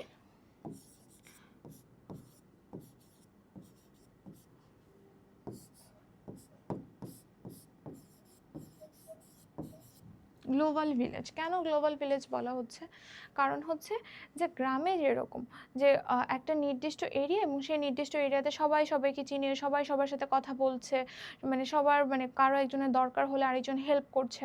তো একটা গ্রামে থাকলে যেরকম যে খুব ইজিলি যোগাযোগ করা যায়, খুব ইজিলি মানুষের সাথে সম্পর্ক রক্ষা করা যাচ্ছে। তো এখন উন্নত মানে আধুনিক প্রযুক্তির কারণে, প্রযুক্তির উন্নয়নের কারণে আমরা এরকম গ্লোবাল পুরো বিশ্বটা এখন একটা ভিলেজের মতো হয়ে যাচ্ছে, যে এই কনসেপ্টটাকে আমরা গ্লোবাল ভিলেজ বলে থাকি। যে এখন তুমি পৃথিবীর যে প্রান্তেই থাকো না কেন, সেই প্রান্তে থেকে তুমি কি আরেকজনের সাথে যোগাযোগ করতে পারবে। যদি আমরা আমরা যদি উদাহরণ হিসেবে ধরি, আমরা হচ্ছে স্কুলে ছিলাম, তো স্কুলে আমরা মানে কিছু ফ্রেন্ড ধরে নিই যে তোমরা কেউ একজন স্কুলে কিছু ফ্রেন্ড আছে, 5জন ফ্রেন্ড আছে, সেই 5জন ফ্রেন্ডের মধ্যে কলেজে ওঠার পরে হচ্ছে মানে ফ্রেন্ডরা বিভিন্ন জায়গায় চলে গেছে। তো তারপরে বিভিন্ন জায়গায় চলে যাওয়ার পরেও কিন্তু এই আধুনিক সমাজে আমরা এই যে ফেসবুক, মেসেঞ্জার, ইনস্টাগ্রাম, হোয়াটসঅ্যাপ এগুলো ইউজ করার ফলে আমরা খুব ইজিলি তাদের সাথে কানেক্টেড থাকতে পারছি এবং আমরা খুব ইজিলি তাদের সাথে যোগাযোগ করতে পারছি, ভিডিও কলের মাধ্যমে দেখতে পাচ্ছি। সব কিছুই কি খুব হাতের মুঠোয় বা হাতের নাগালে চলে এসেছে এবং খুব সহজ হয়ে গেছে। এটার ফলে খুব সহজে যেরকম মানুষের সাথে সম্পর্ক রাখা যাচ্ছে, মানুষের সাথে হচ্ছে বন্ধুত্ব রাখা যাচ্ছে, তেমনভাবে এই বিদেশ থেকে আধুনিক সম্পর্ক বা প্রযুক্তি আনার সুযোগ এবং সহজলভ্যতা হয়ে যাচ্ছে। যে বিদেশ থেকে যে কোনো আধুনিক প্রযুক্তি ইম্পোর্ট এক্সপোর্ট এখন অনেক ইজি হয়ে গেছে, যোগাযোগ ব্যবস্থা ভালো হচ্ছে, পরিবহন ব্যবস্থা ভালো হচ্ছে, তারপর আমি এক দেশে থেকে আরেক দেশে কি কি প্রযুক্তি আছে সেগুলো জানতে পারছি, অনলাইনের মাধ্যমে আমি জানতে পারছি। সেটা হচ্ছে আমি জানার পর আমার চাহিদা সৃষ্টি হচ্ছে যে এই জিনিসটা আমারও লাগবে, এই প্রযুক্তিটা আমার ব্যবসার জন্য হলে ভালো হয়, তারপর আমি সেই প্রযুক্তিটা ক্রয়ও করতে পারছি। তাহলে এই সব কিছুর ফলে কি হচ্ছে, বিদেশ থেকে আধুনিক প্রযুক্তি আনার সুযোগ ও সহজলভ্যতার কারণে মানে সহজে কি করা যাচ্ছে, প্রযুক্তি ইম্পোর্ট করা যাচ্ছে বা প্রযুক্তি আনা যাচ্ছে। এখানে যেমন উদাহরণ দেওয়া হচ্ছে যে উন্নত যন্ত্রপাতি, সফটওয়্যার এবং প্রযুক্তিগত জ্ঞান, এগুলো কি করা যাচ্ছে, সহজে আমদানি করা যাচ্ছে বা ইম্পোর্ট করা যাচ্ছে। আচ্ছা, তাহলে আমরা যদি নেক্সট স্লাইডে চলে যাই, নেক্সট এখানে কি বলা হচ্ছে, এখানে আমরা যেটা দেখতে পাচ্ছি যে প্রযুক্তিগত পরিবেশের অনুকূল দিক এবং প্রতিকূল দিক। ওকে, আমরা প্রথম যদি অনুকূল দিকসমূহ দেখি, প্রথমে 1 নম্বরে যেটা বলা হচ্ছে সেটা হচ্ছে উৎপাদন দক্ষতা বৃদ্ধি। অবশ্যই যেটা আমরা পড়লাম যে প্রযুক্তি ব্যবহারের ফলে কি করা হবে যে খুব কম সময়ে বেশি উৎপাদন করা যাবে এবং কোনো একটা প্রতিষ্ঠান উৎপাদন বেশি করতে পারবে। আর উৎপাদন বেশি করছে মানে কি উৎপাদন দক্ষতা বৃদ্ধি পাচ্ছে। যেমন আধুনিক প্রযুক্তি ব্যবহার করে দ্রুত এবং কম খরচে উৎপাদন করা সম্ভব। তারপরে 2 নম্বরে আমরা যদি দেখি নতুন উদ্ভাবন বা নিউ ইনোভেশন, ঠিক আছে? নতুন উদ্ভাবন বা নিউ ইনোভেশনের কারণে নতুন পণ্য বা সেবা তৈরি করা সহজ হয় এবং নতুন পণ্য বা সেবা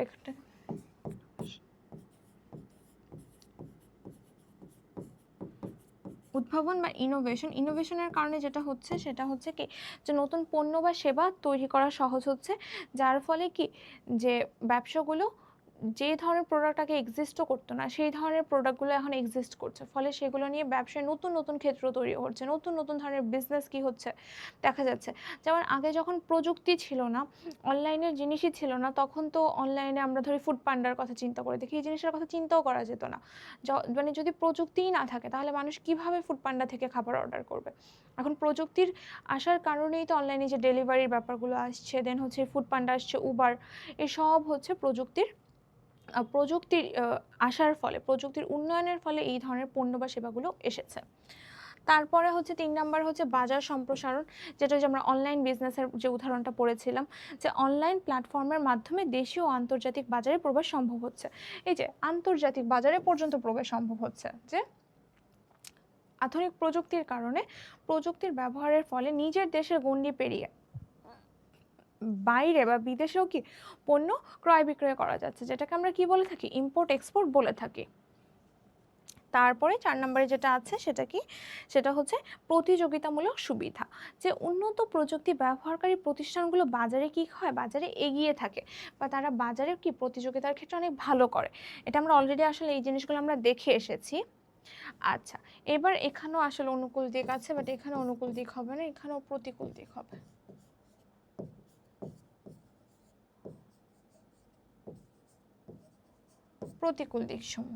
প্রতিকূল দিকসমূহের মধ্যে প্রথম যেটা সেটা হচ্ছে উচ্চ ব্যয়। অবশ্যই যেটা উদাহরণে আমি বলেছি যে প্রযুক্তি স্থাপন এবং সেটা রক্ষণাবেক্ষণের খরচ একটু বেশি, যদিও যদি সঠিকভাবে দীর্ঘমেয়াদে অনেক দিন ইউজ করা যায় পরিকল্পনা করে ভালো করে, তখন সেটা আলটিমেটলি বেনিফিট নিয়ে আসে, কিন্তু প্রথম বা ইনিশিয়াল কস্টটা অনেক বেশি থাকে। এই জন্য বলা হচ্ছে যে নতুন প্রযুক্তি স্থাপন এবং রক্ষণাবেক্ষণের ক্ষেত্রে খরচ সবসময় বেশি হয়ে থাকে।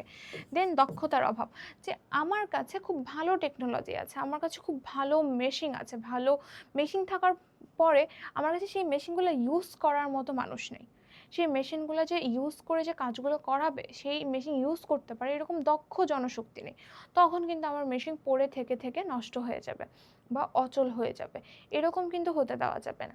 যদি আমার উন্নত প্রযুক্তি থাকে, উন্নত মেশিন যদি থাকে, তখন সেগুলো ব্যবহার করতে পারবে এরকম প্রশিক্ষিত জনশক্তিও থাকতে হবে, এবং সেই প্রশিক্ষিত জনশক্তির যদি অভাব থাকে তার মানে সেটা বাজে বা নেগেটিভ বা প্রতিকূল দিক। তারপরে 3 নম্বরে হচ্ছে দ্রুত পরিবর্তন। অবশ্যই প্রযুক্তি কিন্তু খুব দ্রুত পরিবর্তন হয়, এই যে প্রযুক্তিতে আপডেট খুব দ্রুত আসে। কোনো একটা মেশিন আসলো, সেই মেশিনটা আসে ঠিক 5 বছর পরে দেখা যাবে কি সেই মেশিনের আরেকটা আপডেট আসছে, যে এখন হচ্ছে এই মেশিনটা দিয়ে আরেকটা নতুন একটা মেশিন চলে আসলো, যেই মেশিনে এটার পাশাপাশি ওটাও করা যায়, এটাও করা যায়, আরও ইজি, আরও দ্রুত ভালোভাবে কাজ করা যায়। তো এরকমভাবে খুব দ্রুত এই মানে পরিবর্তন আসায় পুরনো প্রযুক্তিটা কি অচল হয়ে পড়ে। দেন হচ্ছে 4 হচ্ছে নির্ভরশীলতা। বিদেশি প্রযুক্তির উপর অতিরিক্ত নির্ভরশীলতা ঝুঁকি তৈরি করে, যে কোনো একটা দেশ যদি বিদেশ থেকে প্রযুক্তি আমদানির ক্ষেত্রে অনেক বেশি ডিপেন্ডেন্ট হয়ে যায় বা বিদেশ থেকে প্রযুক্তি আমদানিটা খুব বেশি ঝুঁকে পড়ে, তখন আলটিমেটলি কিন্তু দেশের জন্য খুব ঝুঁকির তৈরি হয়। কেন? কারণ যখন তুমি আরেকটা দেশের উপর নির্ভরশীল হয়ে যাচ্ছ, তখন কোনো কারণে সেই দেশ হচ্ছে আমাকে সেই মানে প্রযুক্তিটা দিচ্ছে না, কিংবা হচ্ছে কোনো কারণে দেশের কূটনীতিক বা রাজনৈতিক সম্পর্ক কোনো কারণে খারাপ হয়ে গেল, কোনো কারণে যুদ্ধ লেগে গেল, যার কারণে হচ্ছে ওই দেশ থেকে আমার আনা সম্ভব হচ্ছে না। বিভিন্ন ধরনের রাজনীতিক কূটনীতিক বিভিন্ন কারণে সেই দেশ থেকে আমি পণ্য নাও আনতে পারি। কিংবা সেই দেশের প্রোডাক্টটা হয়তো আর হচ্ছে তৈরি হচ্ছে না, উৎপাদন হচ্ছে না, সেল হচ্ছে না, এই ধরনের বিভিন্ন ধরনের ঝুঁকি থাকতে পারে। তখন সেই ঝুঁকিগুলো তৈরি হয়। কিন্তু নিজের উৎপাদিত, নিজেরা যদি প্রযুক্তির ক্ষেত্রে উন্নয়ন করা যায়, নিজেরা যদি প্রযুক্তির ক্ষেত্রে উন্নয়ন করতে পারে, তখন কিন্তু এই ধরনের ঝুঁকি থাকে না। তখন আমার প্রয়োজন আমি তৈরি করে ব্যবহার করছি, আমার দেশেই আছে সেই ধরনের প্রযুক্তি, তখন এই ধরনের ঝুঁকিগুলো থাকে না। এই জন্য এই পয়েন্টে এসেছে যে বিদেশি বা বৈদেশিক প্রযুক্তির উপর অতিরিক্ত নির্ভরশীলতা কি করে, ঝুঁকি তৈরি করে। আচ্ছা, আমরা এখন তো এর আগ পর্যন্ত মানে অনুকূল পরিবেশ, নর্মাল প্রযুক্তিগত পরিবেশের জন্য অনুকূল দিক এবং প্রতিকূল দিকগুলো পড়েছি। এখন আমরা যেটা দেখব সেটা হচ্ছে বাংলাদেশের প্রযুক্তিগত পরিবেশ, যেখানে বাংলাদেশের প্রযুক্তিগত পরিবেশের অনুকূল কী কী দিক রয়েছে এবং প্রতিকূল কী কী দিক রয়েছে সেটা আমরা দেখব। প্রথমে যদি আমরা অনুকূল দিকটা দেখি, তাহলে কি বলা হচ্ছে যে বাংলাদেশের প্রযুক্তি খাত দ্রুত উন্নত হচ্ছে। এটা একটা অনুকূল দিক, যে বাংলাদেশের প্রযুক্তি খাত কি হচ্ছে, দ্রুত উন্নত হচ্ছে বা দ্রুত বাংলাদেশের প্রযুক্তি খাত ভালো করছে। তারপর আরেকটা পয়েন্ট যেটা আমরা দেখতে পারি যে ডিজিটালাইজেশন বৃদ্ধি পাচ্ছে, যে বাংলাদেশে এখন কি চেষ্টা করা হচ্ছে যে সব কিছু ডিজিটাল করা, সব ধরনের জিনিস কি ডিজিটালাইজেশন বৃদ্ধি পাচ্ছে, যে ডিজিটালি বিভিন্ন কিছু করার চেষ্টা চালানো হচ্ছে। তারপর হচ্ছে প্রযুক্তি শিক্ষার প্রসার, যে বাংলাদেশে এখন মানে প্রযুক্তি, বিজ্ঞান ও প্রযুক্তি ইউনিভার্সিটিগুলোর ক্ষেত্রে বেশি জোর দেওয়া হচ্ছে। প্রযুক্তি শিক্ষা, যে মানুষকে যাতে প্রযুক্তি সম্পর্কে বেশি শেখানো যায়, ভালো শেখানো যায়, দক্ষ মানব সম্পদ বা দক্ষ জনশক্তি যাতে গড়ে তোলা যায়, সেই ক্ষেত্রে বাংলাদেশে মানে ভালো হচ্ছে ফোকাস করা হচ্ছে বা গুরুত্ব দেওয়া হচ্ছে। এই জন্য এগুলো অনুকূল দিকে এসেছে, যা ব্যবসার জন্য নতুন নতুন কি করবে, সুযোগ তৈরি করবে। আচ্ছা, তারপর আমরা চলে আসি প্রতিকূল দিকে। প্রতিকূল দিকে কি বলা হচ্ছে, তবে প্রযুক্তিগত অবকাঠামোর সীমাবদ্ধতা বাংলাদেশে আসলে প্রত্যেকটি জায়গায় আছে। বাংলাদেশ অবকাঠামো বা ইনফ্রাস্ট্রাকচারের ক্ষেত্রে খুব একটা উন্নত নয়। এটা হচ্ছে পরিবহনের ক্ষেত্রেই হোক আর প্রযুক্তির ক্ষেত্রেই হয়, সব ক্ষেত্রে বাংলাদেশের অবকাঠামোর সীমাবদ্ধতা আছে। যে প্রযুক্তির জন্য বাংলাদেশের সেই প্রযুক্তিটা হচ্ছে ইমপ্লিমেন্ট করার জন্য বিভিন্ন ধরনের অবকাঠামো দরকার হবে, বিভিন্ন ধরনের জিনিস বা ইনভেস্টমেন্ট দরকার হবে। সেই জিনিসগুলো বাংলাদেশ মানে উন্নয়নশীল দেশ হওয়ার কারণে সব ক্ষেত্রে সেই রকম বিনিয়োগ বা অবকাঠামোগত উন্নয়নগুলো আপ টু দ্য মার্ক বা ইচ্ছা অনুযায়ী করতে পারছে না, যার ফলে এই ক্ষেত্রে বাংলাদেশ পিছিয়ে আছে। তারপর বলা হচ্ছে যে দক্ষ জনশক্তির ঘাটতি, যে বাংলাদেশে প্রযুক্তি ব্যবহারের জন্য দক্ষ জনশক্তিরও ঘাটতি রয়েছে এবং প্রযুক্তি আমদানির ওপর নির্ভরশীলতা এখনও চ্যালেঞ্জ হিসেবে রয়েছে। যে বাংলাদেশে প্রযুক্তি নিজেরা ইনভেনশন করার বা নিজেরা তৈরি করা থেকে সেটা আমদানিটা কি বেশি করা হয়। এই যে নির্ভরশীলতা, যেটা এর আগের স্লাইডে আমরা বললাম, এই বৈদেশিক প্রযুক্তির ওপর নির্ভরশীলতা কিন্তু একটা ঝুঁকি তৈরি করে থাকে এবং সেই ঝুঁকিটা বাংলাদেশের ক্ষেত্রেও কি বিদ্যমান রয়েছে। ওকে, তারপর আমাদের এই স্লাইডটা তাহলে শেষ। তাহলে আমরা লাস্ট পরিবেশে চলে এসেছি, সেটা হচ্ছে আইনগত পরিবেশ। এই আইনগত পরিবেশ যদি আমাদের পড়া শেষ হয়ে যায়, তাহলে আমরা ব্যবসার 6 ধরনের যে পরিবেশ আছে, তাহলে আমাদের এই 6 ধরনের পরিবেশের 6 ধরনেরই পড়া শেষ হয়ে যাবে। ওকে, তাহলে এখন আমরা আইনগত পরিবেশটা দেখে ফেলি। প্রথমে আমরা আইনগত পরিবেশের সংজ্ঞাটা দেখে নিই। এখানে কি বলা হচ্ছে যে আইনগত পরিবেশ বলতে একটি দেশের বিদ্যমান আইন, যে আইনটা রয়েছে, বিধিনিষেধ, নীতিমালা এবং আইনের প্রয়োগ ব্যবস্থাকে বোঝায়। আইনগত পরিবেশের মধ্যে কিন্তু সব কিছুই আছে, যে কোনো একটা আইন, কি কি আইন আছে, কি কি বিধিনিষেধ আছে, কি কি নীতিমালা আছে এবং সেগুলো প্রয়োগের ব্যবস্থাকে বোঝাচ্ছে, সেগুলো প্রয়োগ করা হচ্ছে কিনা, এই সব কিছু মিলেই আইনগত পরিবেশ।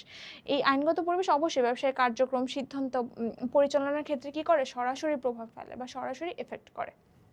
আচ্ছা, আমাদের এখানে উদাহরণ যদি আমরা দেখি, উদাহরণে কি বলা হচ্ছে যে সরকার যদি নতুন ভ্যাট আইন বা শ্রম আইন প্রবর্তন করে, তাহলে তা ব্যবসায়ের খরচ, তারপর হচ্ছে উৎপাদন প্রক্রিয়া এবং কর্মসংস্থানের উপর প্রভাব ফেলে। তাহলে সরকারের কোনো একটা আইনে চেঞ্জ করলো, ভ্যাট আইন বা শ্রম আইন কোনো কিছু চেঞ্জ করলো, তাহলে কিন্তু সেটা ব্যবসার খরচ, উৎপাদন প্রক্রিয়া, কর্মসংস্থানের উপর অবশ্যই প্রভাব ফেলবে। আচ্ছা, আমরা ধরে নিই যে আমরা যে গতকালকে যে আমরা মে ডে পালন করলাম, ওকে, মের না, এর আগের দিন, আসলে গতকালকে না, মের 1 তারিখে যে মে ডে পালন করা হয়, এটা কি, যে এর আগে শ্রমিকদেরকে 8 ঘন্টার বেশি কাজ করানো হতো।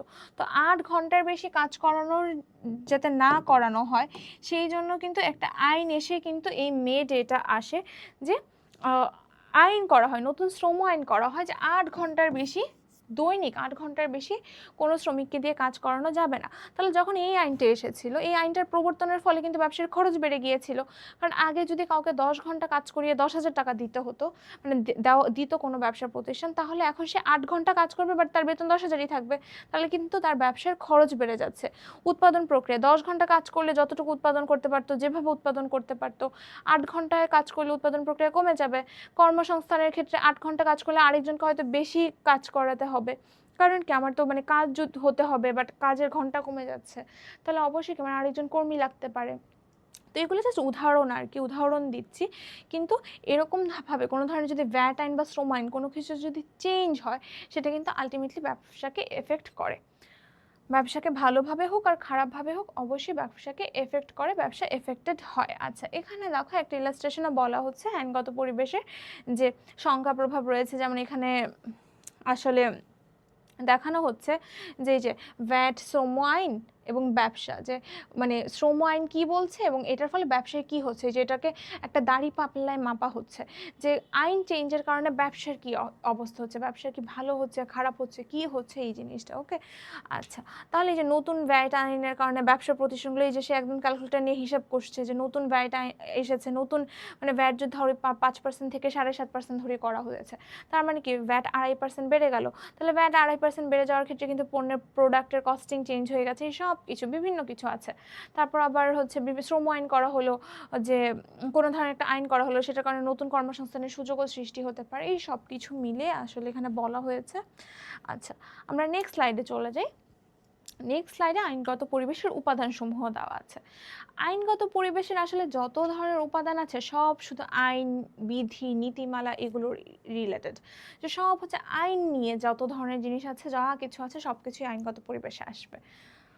আমরা যদি খুব ইজিলি দেখে নিই, এক নজরে চোখ বুলিয়ে দেখি, যে প্রথম হচ্ছে বাণিজ্য ও শিল্প আইন, পরিবেশ আইন, ভোক্তা অধিকার সংরক্ষণ আইন, মুদ্রা ও রাজস্ব নীতি, আমদানি রপ্তানি নীতি, আইনের শাসন, আইনের প্রয়োগ, প্রয়োগযোগ্যতা, এই সব কিছু হচ্ছে আইনগত পরিবেশের উদাহরণ। এবং এখানে ইলাস্ট্রেশনে সেটাই বলা হচ্ছে যে আইনগত পরিবেশ হচ্ছে যে বাণিজ্য এবং শিল্প আইন হচ্ছে মানে বাণিজ্য নিয়ে আইন, পরিবেশ হচ্ছে প্রাকৃতিক পরিবেশ রক্ষার জন্য বিভিন্ন ধরনের পরিবেশ আইন, ভোক্তারা যাতে কোনো ধরনের ভেজাল পণ্য বা কোনো কিছুর মাধ্যমে ক্ষতিগ্রস্ত না হয় এই জন্য ভোক্তা অধিকার সংরক্ষণ আইন, মুদ্রা ও রাজস্ব নীতি, যে ব্যাংকের মানে কীরকম হচ্ছে ব্যাংকিং ক্ষেত্রে বিভিন্ন ধরনের যে নিয়ম কানুন আইন, এগুলো হচ্ছে মুদ্রা ও রাজস্ব নীতি, আইনের শাসন, যে আইন সবার জন্য সমান, ঠিক আছে, আইনের যা কিছু আছে এগুলো হচ্ছে আইনি শাসন। দেন আইনি প্রয়োগযোগ্যতা, যেখানে বাংলাদেশে আসলে ঘাটতি আছে, বাংলাদেশে আইন আছে প্রচুর বাট সেই আইনের প্রয়োগ নেই, আইনের প্রয়োগের ক্ষেত্রে বাংলাদেশে দেখা যায় যে সেরকমভাবে প্রয়োগ করতে পারছে না। তো যাই হোক, শুধু আইন থাকলে হবে না, সেই আইনকে অবশ্যই প্রয়োগ করতে হবে। প্রয়োগ না করে যদি খাতা কলমে বা কাগজে কলমে শুধু আইন আছে তাহলে হবে না, আইন থাকতে হবে এবং সেই আইনটার প্রয়োগও থাকতে হবে। এই সব কিছু মিলে আমাদের আইনগত পরিবেশ। আচ্ছা, এখন আমরা বাণিজ্য ও শিল্প আইনটা সম্পর্কে দেখি, মানে এখন আমরা হচ্ছে এই পয়েন্টগুলোকে একটু ডিটেলসে পড়বো। প্রথম যেটা আছে সেটা হচ্ছে বাণিজ্য ও শিল্প আইন। তাহলে বাণিজ্য এবং শিল্প আইনটা কি? ব্যবসা, শিল্প এবং বাণিজ্য পরিচালনার জন্য প্রচলিত, যে ব্যবসা, শিল্প, বাণিজ্য এগুলোর জন্য, এগুলো পরিচালনার জন্য যে আইনগুলো আছে সেগুলো হচ্ছে বাণিজ্য এবং শিল্প আইনের আন্ডারে পড়ে। আইনগুলো আছে হচ্ছে কোম্পানি আইন আছে, শ্রম আইন আছে, শিল্পনীতি আছে, এগুলো হচ্ছে বাণিজ্য ও শিল্প আইন। তারপরে নেক্সট হচ্ছে পরিবেশ আইন। পরিবেশ আইনের মধ্যে কি কি আছে? প্রাকৃতিক পরিবেশ রক্ষা করা বা দূষণ নিয়ন্ত্রণ সংক্রান্ত যা কিছু আইন আছে, যে পরিবেশটাকে রক্ষা করার জন্য যে যে আইনগুলো আছে এগুলো সবগুলো পরিবেশ আইনে যাবে। যেমন এখানে উদাহরণ আছে হচ্ছে কারখানার বজ্র ব্যবস্থাপনা, যে কারখানা থেকে যে বজ্রগুলো বের হয় সেগুলো যাতে জাস্ট নদীতে ফেলে দিল কিংবা কোনো একটা আবাসিক এলাকায় ফেলে দিল, এই জিনিসগুলো করলে কিন্তু পরিবেশের অনেক ক্ষতি হচ্ছে। তো এই জিনিসগুলো যাতে না করা হয় এবং বজ্র যাতে ঠিকঠাক করে পরিশোধনের মাধ্যমে, কোনো ধরনের রাসায়নিক কেমিক্যাল নদীতে ছেড়ে দিলে কিন্তু নদীর কী হয়ে যাবে, মরে যাবে বা নদীর অবস্থা খারাপ হয়ে যাবে, যেটা বুড়িগঙ্গার ক্ষেত্রে হয়েছিল। বুড়িগঙ্গার নদীর পাশে থাকায় আশেপাশে অনেক ধরনের শিল্প কারখানা গড়ে উঠেছিল, যে শিল্প কারখানাগুলোর বজ্র সব বুড়িগঙ্গা নদীতে ফেলা হতো। সেই বুড়িগঙ্গা নদীতে ফেলতে ফেলতে দেখা যাচ্ছে কি নদী একসময় শুকিয়ে প্রায় মরার অবস্থা হয়ে গেছে। তারপরে হচ্ছে বিভিন্ন ধরনের আইনগুলো প্রয়োগ করার চেষ্টা করা হচ্ছে, দেন আস্তে আস্তে চেষ্টা করা হচ্ছে যে নদীর তার পূর্বের যে অবস্থা সেটাতে ফিরিয়ে আনা যায় কিনা। তো এই জন্য হচ্ছে এই আইনগুলো খুবই গুরুত্বপূর্ণ, কারণ যদি সঠিকভাবে পরিবেশ রক্ষার কারণে যদি আইন না থাকে এবং আইনের প্রয়োগ যদি না থাকে তাহলে কিন্তু আলটিমেটলি পরিবেশ দূষণ হলে সবাই ক্ষতির সম্মুখীন হয়, একটা ব্যবসা থেকে শুরু করে সমাজে আমরা যারা আছি সবাই সেটার সবাই সেটার দ্বারা কি এফেক্টেড হয়, প্রভাবিত হয়, ক্ষতিগ্রস্ত হয়। এই জন্য পরিবেশ আইনগুলো কি খুবই গুরুত্বপূর্ণ। আচ্ছা, তাহলে আমরা এখানে উদাহরণ দেখছিলাম যে কারখানা বর্জ্য ব্যবস্থাপনা, তার পরিবেশ দূষণ নিয়ন্ত্রণ জাতীয় যে আইনগুলো আছে এই সবগুলো পরিবেশ আইনের উদাহরণ।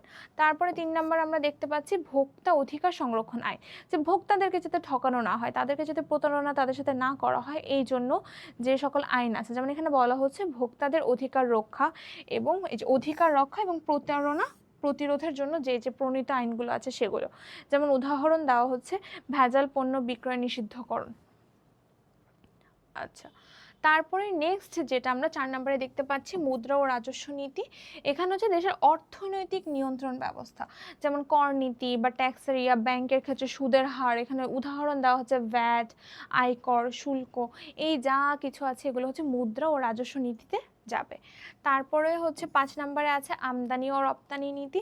আমদানি এবং রপ্তানি নীতিতে আমরা কি কি দেখতে পাচ্ছি, যে বিদেশি বাণিজ্য নিয়ন্ত্রণের জন্য প্রণীত নীতিমালা, যে বিদেশি বাণিজ্য নিয়ন্ত্রণের জন্য বা বিদেশি বাণিজ্যকে নিয়ন্ত্রণের জন্য যে নীতিমালাগুলো প্রণয়ন করা হয়, যে বাহির থেকে কি পরিমাণ ইম্পোর্ট করা হবে, কি পরিমাণ এক্সপোর্ট করা হবে, এই ধরনের। যেমন কোনো একটা দেশ যদি, আমরা বাংলাদেশের কথাই চিন্তা করে দেখি, বাংলাদেশ যদি বিভিন্ন দেশ থেকে অতিরিক্ত ইম্পোর্ট করতে থাকে তখন কিন্তু বাংলাদেশের টাকা বাহিরে যেতে থাকবে, তখন আলটিমেটলি বেশি বাংলাদেশের টাকা বাহিরে চলে গেলে এটা বাংলাদেশের জন্য ক্ষতিকর অবস্থা তৈরি করবে। আমরা যেমন জানি এক্সপোর্টের মাধ্যমে কিংবা প্রবাসীদের রেমিটেন্সের মাধ্যমে যখন আমরা বৈদেশিক মুদ্রা দেশে পাই তখন কিন্তু আমাদের দেশের জন্য ভালো হয়। তেমনভাবে দেশের টাকা যদি ইম্পোর্টের কারণে বেশি টাকা যদি চলে যায় এটা কিন্তু দেশের জন্য খারাপ হয়। এই জন্য আমদানি এবং রপ্তানি নীতি থাকে যে বিদেশি বাণিজ্য নিয়ন্ত্রণের জন্য প্রণীত নীতিমালা। উদাহরণ আছে শুল্কের হার, আমদানি সীমাবদ্ধতা, যে আমদানির একটা লিমিট দিয়ে দিল যে এর বেশি তুমি আমদানি করতে পারবে না, এটা আমদানি সীমাবদ্ধতা। আর রপ্তানি প্রণোদনা, মানুষ চায় যে ইম্পোর্ট যাতে কম হয়, মানে সরকার চায় ইম্পোর্ট কমাতে এবং চাই এক্সপোর্ট বাড়াতে। তো এই জন্য ইম্পোর্টের ক্ষেত্রে সীমাবদ্ধতা বা ইম্পোর্টকে কমানোর জন্য রেস্ট্রিকশন দেওয়া হয়, আর এক্সপোর্টকে বাড়ানোর জন্য প্রণোদনা বা ইনসেন্টিভস দেওয়া হয়। তাহলে আমরা যদি একটু বলি এখানে ইম্পোর্টের জন্য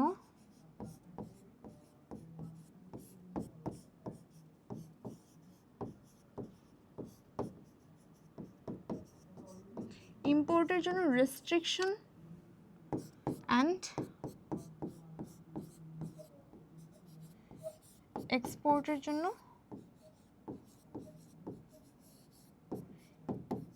ইনসেন্টিভস। ওকে, তাহলে ইম্পোর্টের জন্য কি করা হয়, রেস্ট্রিকশনস দেওয়া হয় এবং এক্সপোর্টের জন্য ইনসেন্টিভস দেওয়া হয়।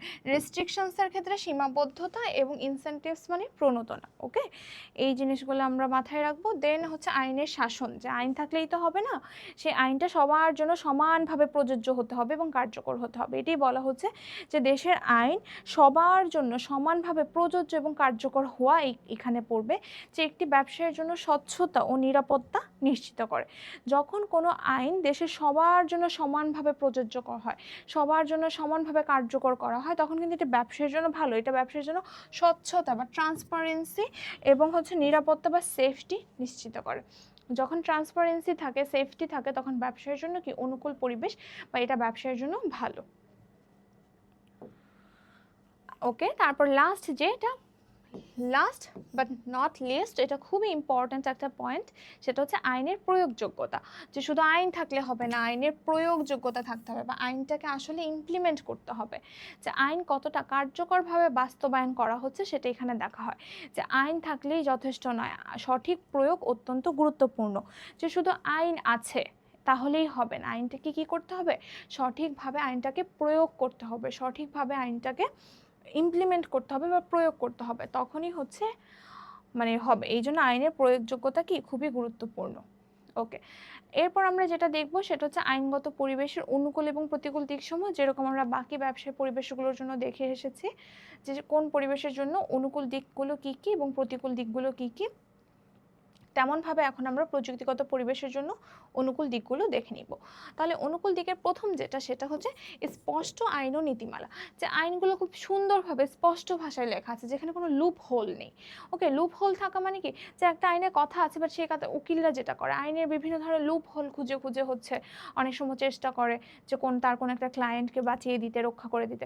তো আইন যাতে একদম সুন্দর স্বচ্ছ থাকে, সেখানে যাতে কোনো লুপ হোল বা কোনো ধরনের মানে ফাঁকি যাতে দেওয়া না যায়, এই জিনিসটা হচ্ছে এখানে দেখতে হবে যে স্পষ্ট আইন ও নীতিমালা থাকতে হবে। তাহলে হচ্ছে ব্যবসায় পরিচালনার স্বচ্ছতা এবং স্থিরতা আসে, যে স্টেবিলিটি থাকে এবং ট্রান্সপারেন্ট থাকে। তারপর 2 নম্বর হচ্ছে ভোক্তাদেরকে সুরক্ষা দিতে হবে। গ্রাহকদের যদি ভোক্তাদেরকে সুরক্ষা, যারা যদি প্রোডাক্ট ক্রয় করবে তাদেরকে যদি সুরক্ষা দেওয়া হয়, যেরকম এখন হচ্ছে ভোক্তারা যদি মামলা করে দেয়, তখন যদি তাদের সেই মামলাটাকে গুরুত্বের সাথে নিয়ে যদি সেটা নিষ্পত্তি করা হয় বা সেই ব্যাপারে অ্যাকশন নেওয়া হয়, তখন কিন্তু গ্রাহকদের আস্থা বৃদ্ধি পায়। তখন কিন্তু গ্রাহকরা একটা প্রোডাক্ট কিনতে আর ভয় পায় না, যেটা বাজার সম্প্রসারণের সহায়ক, যেটা ব্যবসাকে বড় করতে বা বাজারকে সম্প্রসারণ করতে সাহায্য করা হয়। আমি যদি জানি যে আমি একটা প্রোডাক্ট ক্রয় করলে কোনো কারণে যদি আমি প্রতারিত হই, কোনো কারণে যদি আমাকে বাজে বা নকল প্রোডাক্ট দিয়ে দেয়, তখন সেটা সম্পর্কে আমি কমপ্লেইন করলে আমাকে আসলেই কি অ্যাকশন নেওয়া হবে এবং আমাকে সঠিক পণ্যটা দেওয়া হবে। এই জিনিসটা যদি আমি জানি, এই কনফিডেন্সটা যদি আমার মধ্যে আসে, তাহলে আমি খুব খুব চিন্তা ভাবনা না করে একটা প্রোডাক্ট ক্রয় করব। হ্যাঁ, অবশ্যই আমি দেখবো যে আমি কি ক্রয় করছি, বাট তখন হচ্ছে এই ভয়ে আমি ক্রয় করা বন্ধ করে দিব না যে যদি প্রোডাক্ট নকল পাই তাহলে তো শেষ। এটা আমার মাথায় আসবে না, এটা আমার চিন্তায় আসবে না, কারণ আমি জানি যে যদি প্রোডাক্ট আমাকে নকল দেয়, তাহলে আমি কি সেটার যদি আমি কমপ্লেইন করি, তাহলে আমি সেটার বিপক্ষে ব্যবস্থা পাবো। এই জন্য অনেকে ব্র্যান্ডেড প্রোডাক্ট ক্রয় করতে চায়, যে এখান থেকে যদি নকল আসে, একটা ভালো ব্র্যান্ড এইরকম একটা সুনাম যখন অর্জন করে, যে যদি কোনো কারণে প্রোডাক্ট খারাপ আসে, নকল দেওয়ার তো প্রশ্নই ওঠে না, যদি কোনো কারণে প্রোডাক্ট খারাপ আসে আমরা সেটা চেঞ্জ করে দেবো, মানে সেটা আমরা রিপ্লেসমেন্ট গ্যারান্টি দিচ্ছি, ওয়ারেন্টি দিচ্ছি, তখন আমরা সেখান থেকে খুব সহজে পণ্য ক্রয় করতে চাই। যার ফলে কি মানে ব্যবসা সম্প্রসারণ হয় বা ক্রয়ের হার বৃদ্ধি পায়। আমি যদি একটা মানে লোকাল জায়গা থেকে কিংবা কোনো রাস্তা থেকে কোনো প্রোডাক্ট কিনলে, তখন কিন্তু আমার মনের মাথায় এটা থাকবে যে এখান থেকে যেটা কিনছি এটার কোনো guarantee, warranty, replacement guarantee warranty কিছুই আমার কাছে নেই, এই প্রোডাক্ট খারাপ হওয়া মানে শেষ। তখন অনেক সময় আমরা রিস্ক অ্যাভার্স থাকলে আমরা সেই প্রোডাক্টটা ক্রয় থেকে নিজেকে বিরত রাখি, যেটা ক্রয় না করি, কারণ এটা ক্রয় করলে কি হতে পারে, আমি লসের সম্মুখীন হতে পারি বা ক্ষতির সম্মুখীন হতে পারি। তাহলে যদি আমাকে ব্যবসার আইন যদি আমাকে এই সিকিউরিটিটা দেয় যে কোনো কারণে তুমি প্রোডাক্ট ক্রয় করে প্রতারিত হলে বা কোনো ধরনের বাজে বা ভেজাল পণ্য পেলে, আমরা সেটা দেখব এবং তোমাকে মানে আমাকে যদি এনশিওর করা হয় যে আমি মানে কমপ্লেইন করলে আমি সেটার বিপক্ষে অ্যাকশন দেখতে পাবো, তাহলে কিন্তু আমি পণ্য ক্রয়ের ক্ষেত্রে আমার এই যে হচ্ছে মানে চিন্তাটা, থাক না কিনি, কিনলে ঝামেলায় পড়তে পারি, কিনলে হয়তো প্রোডাক্টটা খারাপ পড়লে কিছু করার থাকবে না, এই ভয়টা না থাকলে কিন্তু ক্রয় বৃদ্ধি পাবে, যেটা এখানে বলা হচ্ছে যে ব্যবসা সম্প্রসারণে সহায়ক। তারপর 3 নাম্বার হচ্ছে পরিবেশ সংরক্ষণ। যে পরিবেশ সংরক্ষণের ফলে টেকসই উন্নয়ন নিশ্চিত হয়। যে পরিবেশ সংরক্ষণ করে যত ব্যবসা উন্নয়ন করা যাবে, সেই উন্নয়নগুলো টেকসই থাকবে বা সাস্টেনাবিলিটি কি থাকবে, বেশি থাকবে। যত একটা ব্যবসা সাস্টেনেবিলিটি বেশি থাকবে বা টেকসই উন্নয়ন হবে, তত ব্যবসার জন্য ভালো। তারপর 4 নাম্বার হচ্ছে ন্যায্য প্রতিযোগিতা। যে কম্পিটিশনের ক্ষেত্রে যদি এরকম হয় যে মানে ফেয়ার হচ্ছে না, কারোর জন্য বেশি অ্যাডভান্টেজ, কারোর জন্য কম, যদি এরকম হয় যে আমার জন্য একরকম নিয়ম, আবার হচ্ছে কোনো একজন নেতার ব্যবসার জন্য আরেক রকম নিয়ম, তখন কিন্তু সেটা আমার জন্য মোটেও ফেয়ার হবে না, সেটা আমার জন্য সম্পূর্ণ আনফেয়ার হবে। এবং এই ধরনের কোনো ন্যায্য প্রতিযোগিতা যদি না থাকে, ফেয়ার মিনস যদি না থাকে, আনফেয়ার যদি কোনো কিছু থাকে, তখন হচ্ছে ব্যবসার জন্য সেটা খারাপ। তো এই জন্য বলা হচ্ছে যদি ন্যায্য প্রতিযোগিতা থাকে, তাহলে কিন্তু সেটা ব্যবসার জন্য ভালো। এই জন্য এটা অনুকূল পরিবেশে এসেছে, যে যেখানে ফেয়ার মার্কেট থাকবে, ফেয়ার কম্পিটিশন থাকবে, তখন আইন মেনে চললে সব ব্যবসার জন্য সমান সুযোগ তৈরি হয়। এমন একটা পরিবেশ যদি থাকে, সেই পরিবেশটা ব্যবসার জন্য অনুকূল পরিবেশ হবে। আচ্ছা, আজান দিচ্ছে, আমরা আজানের পরে হচ্ছে কন্টিনিউ করি।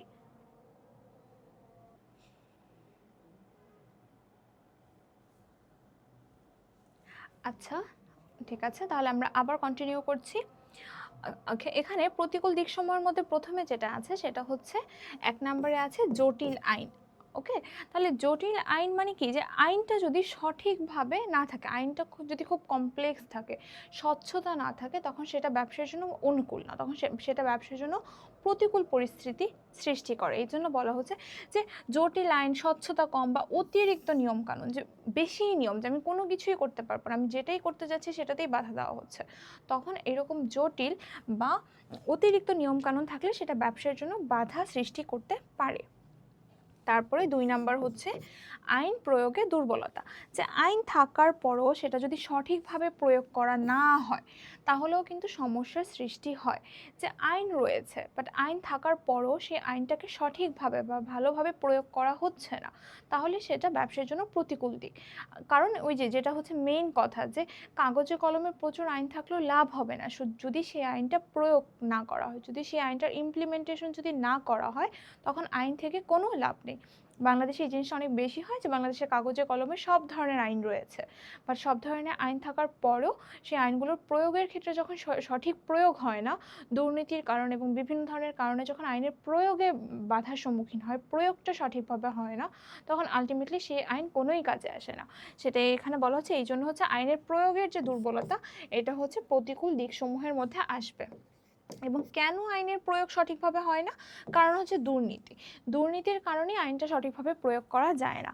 যেমন এখানে বলা হচ্ছে যে আইনের অপব্যবহার, যে আইন সঠিকভাবে ব্যবহার না করা, অপব্যবহার করা, বা যারা আইন রক্ষা করবে তারাই যখন সেটা হচ্ছে নষ্ট করে, যেমন বলে না যে রক্ষক যখন ভক্ষক, যে আইন রক্ষা করার কথা সেই যদি দুর্নীতি করে। পুলিশের কি উচিত? পুলিশের উচিত আইন শৃঙ্খলা পরিস্থিতি স্বাভাবিক রাখা, তাদের কাজ হচ্ছে মানুষকে হচ্ছে সেফটি বা নিরাপত্তা এনশিওর করা।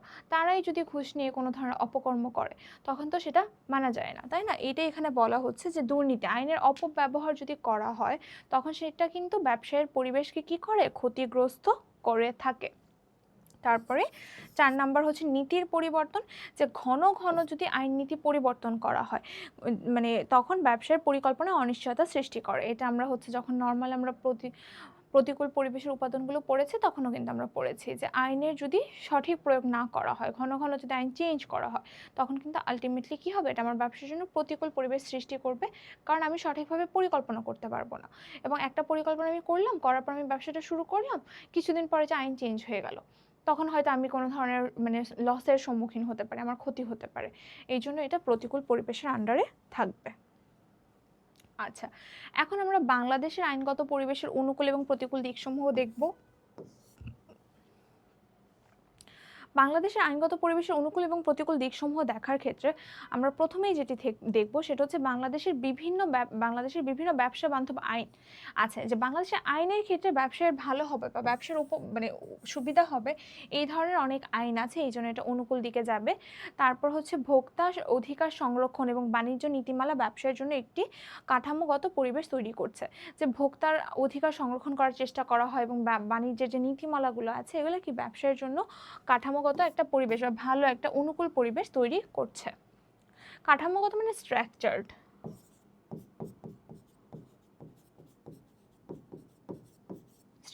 পরিবেশ কি করছে? তৈরি করছে।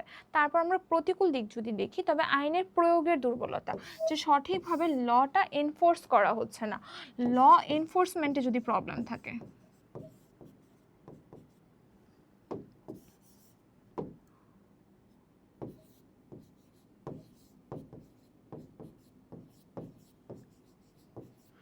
ল এনফোর্সমেন্টে যদি প্রবলেম থাকে, ল এনফোর্স করা বা প্রয়োগ করার ক্ষেত্রে যদি দুর্বলতা থাকে, তখন সেই ল থাকা না থাকা সমান।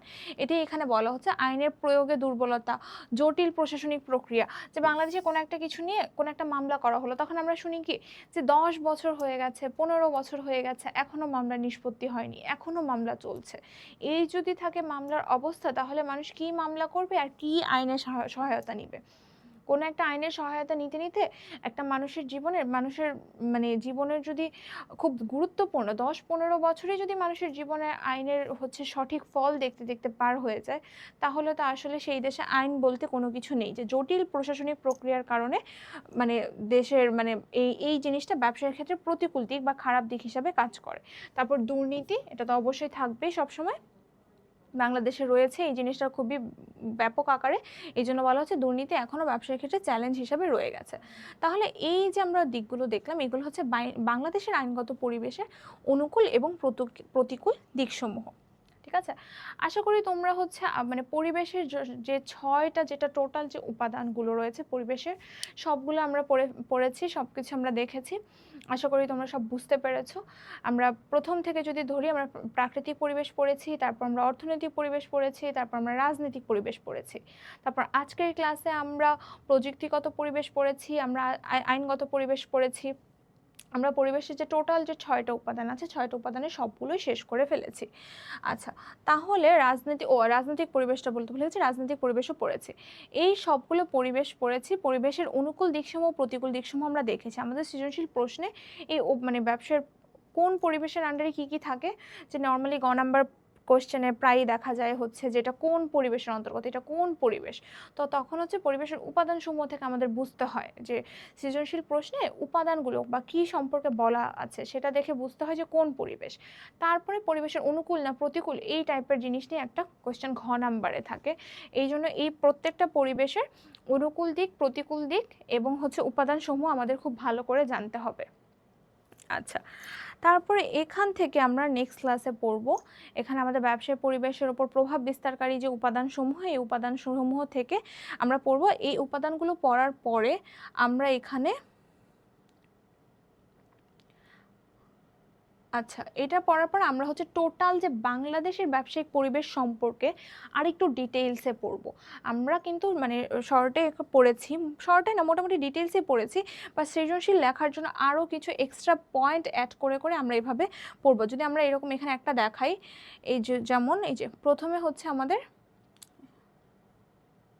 কোথায় গেল, এই যে এরকমভাবে আমরা বাংলাদেশের ব্যবসায়িক পরিবেশের সবগুলো উপাদান নিয়ে আরও ডিটেইলসে আমরা নেক্সট ক্লাসে পড়ব, যেখানে আমরা প্রত্যেকটা পরিবেশ এবং সেই পরিবেশগুলোর যে উপাদানগুলো আছে, অনুকূল প্রতিকূল যা দিকগুলো আছে, সেগুলোকে ডিটেইলসে পড়ে পড়ে আমরা পুরো জিনিসটা শেষ করব। তাহলে আজকের ক্লাসে আমরা কতটুকু দেখলাম,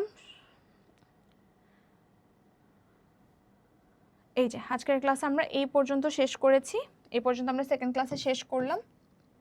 আমরা গত ক্লাসে ব্যবসার 3টা পরিবেশ সম্পর্কে পড়েছি, আজকের ক্লাসে আমরা ব্যবসার আরও 3টা পরিবেশ সম্পর্কে পড়লাম, শিখলাম, এবং নেক্সট ক্লাসে আমরা এই চ্যাপ্টারের যে বাকি যতটুকু পার্ট আছে সেই পার্টটা শেষ করে আমরা এই চ্যাপ্টারটা শেষ করব। ঠিক আছে, আশা করি ততদিন পর্যন্ত তোমরা সবাই ভালো থাকবে, সুস্থ থাকবে, এবং যা আমরা অলরেডি পড়েছি সেগুলো তোমরা চর্চার মধ্যে রাখবে, এবং তোমাদের কোনো প্রশ্ন থাকলে অবশ্যই সে প্রশ্ন করবে, জানাবে, তোমাদের প্রশ্নের উত্তর দেওয়া হবে। তোমাদের কোনো প্রশ্ন থাকলে তোমরা এখনই প্রশ্ন করতে পারো।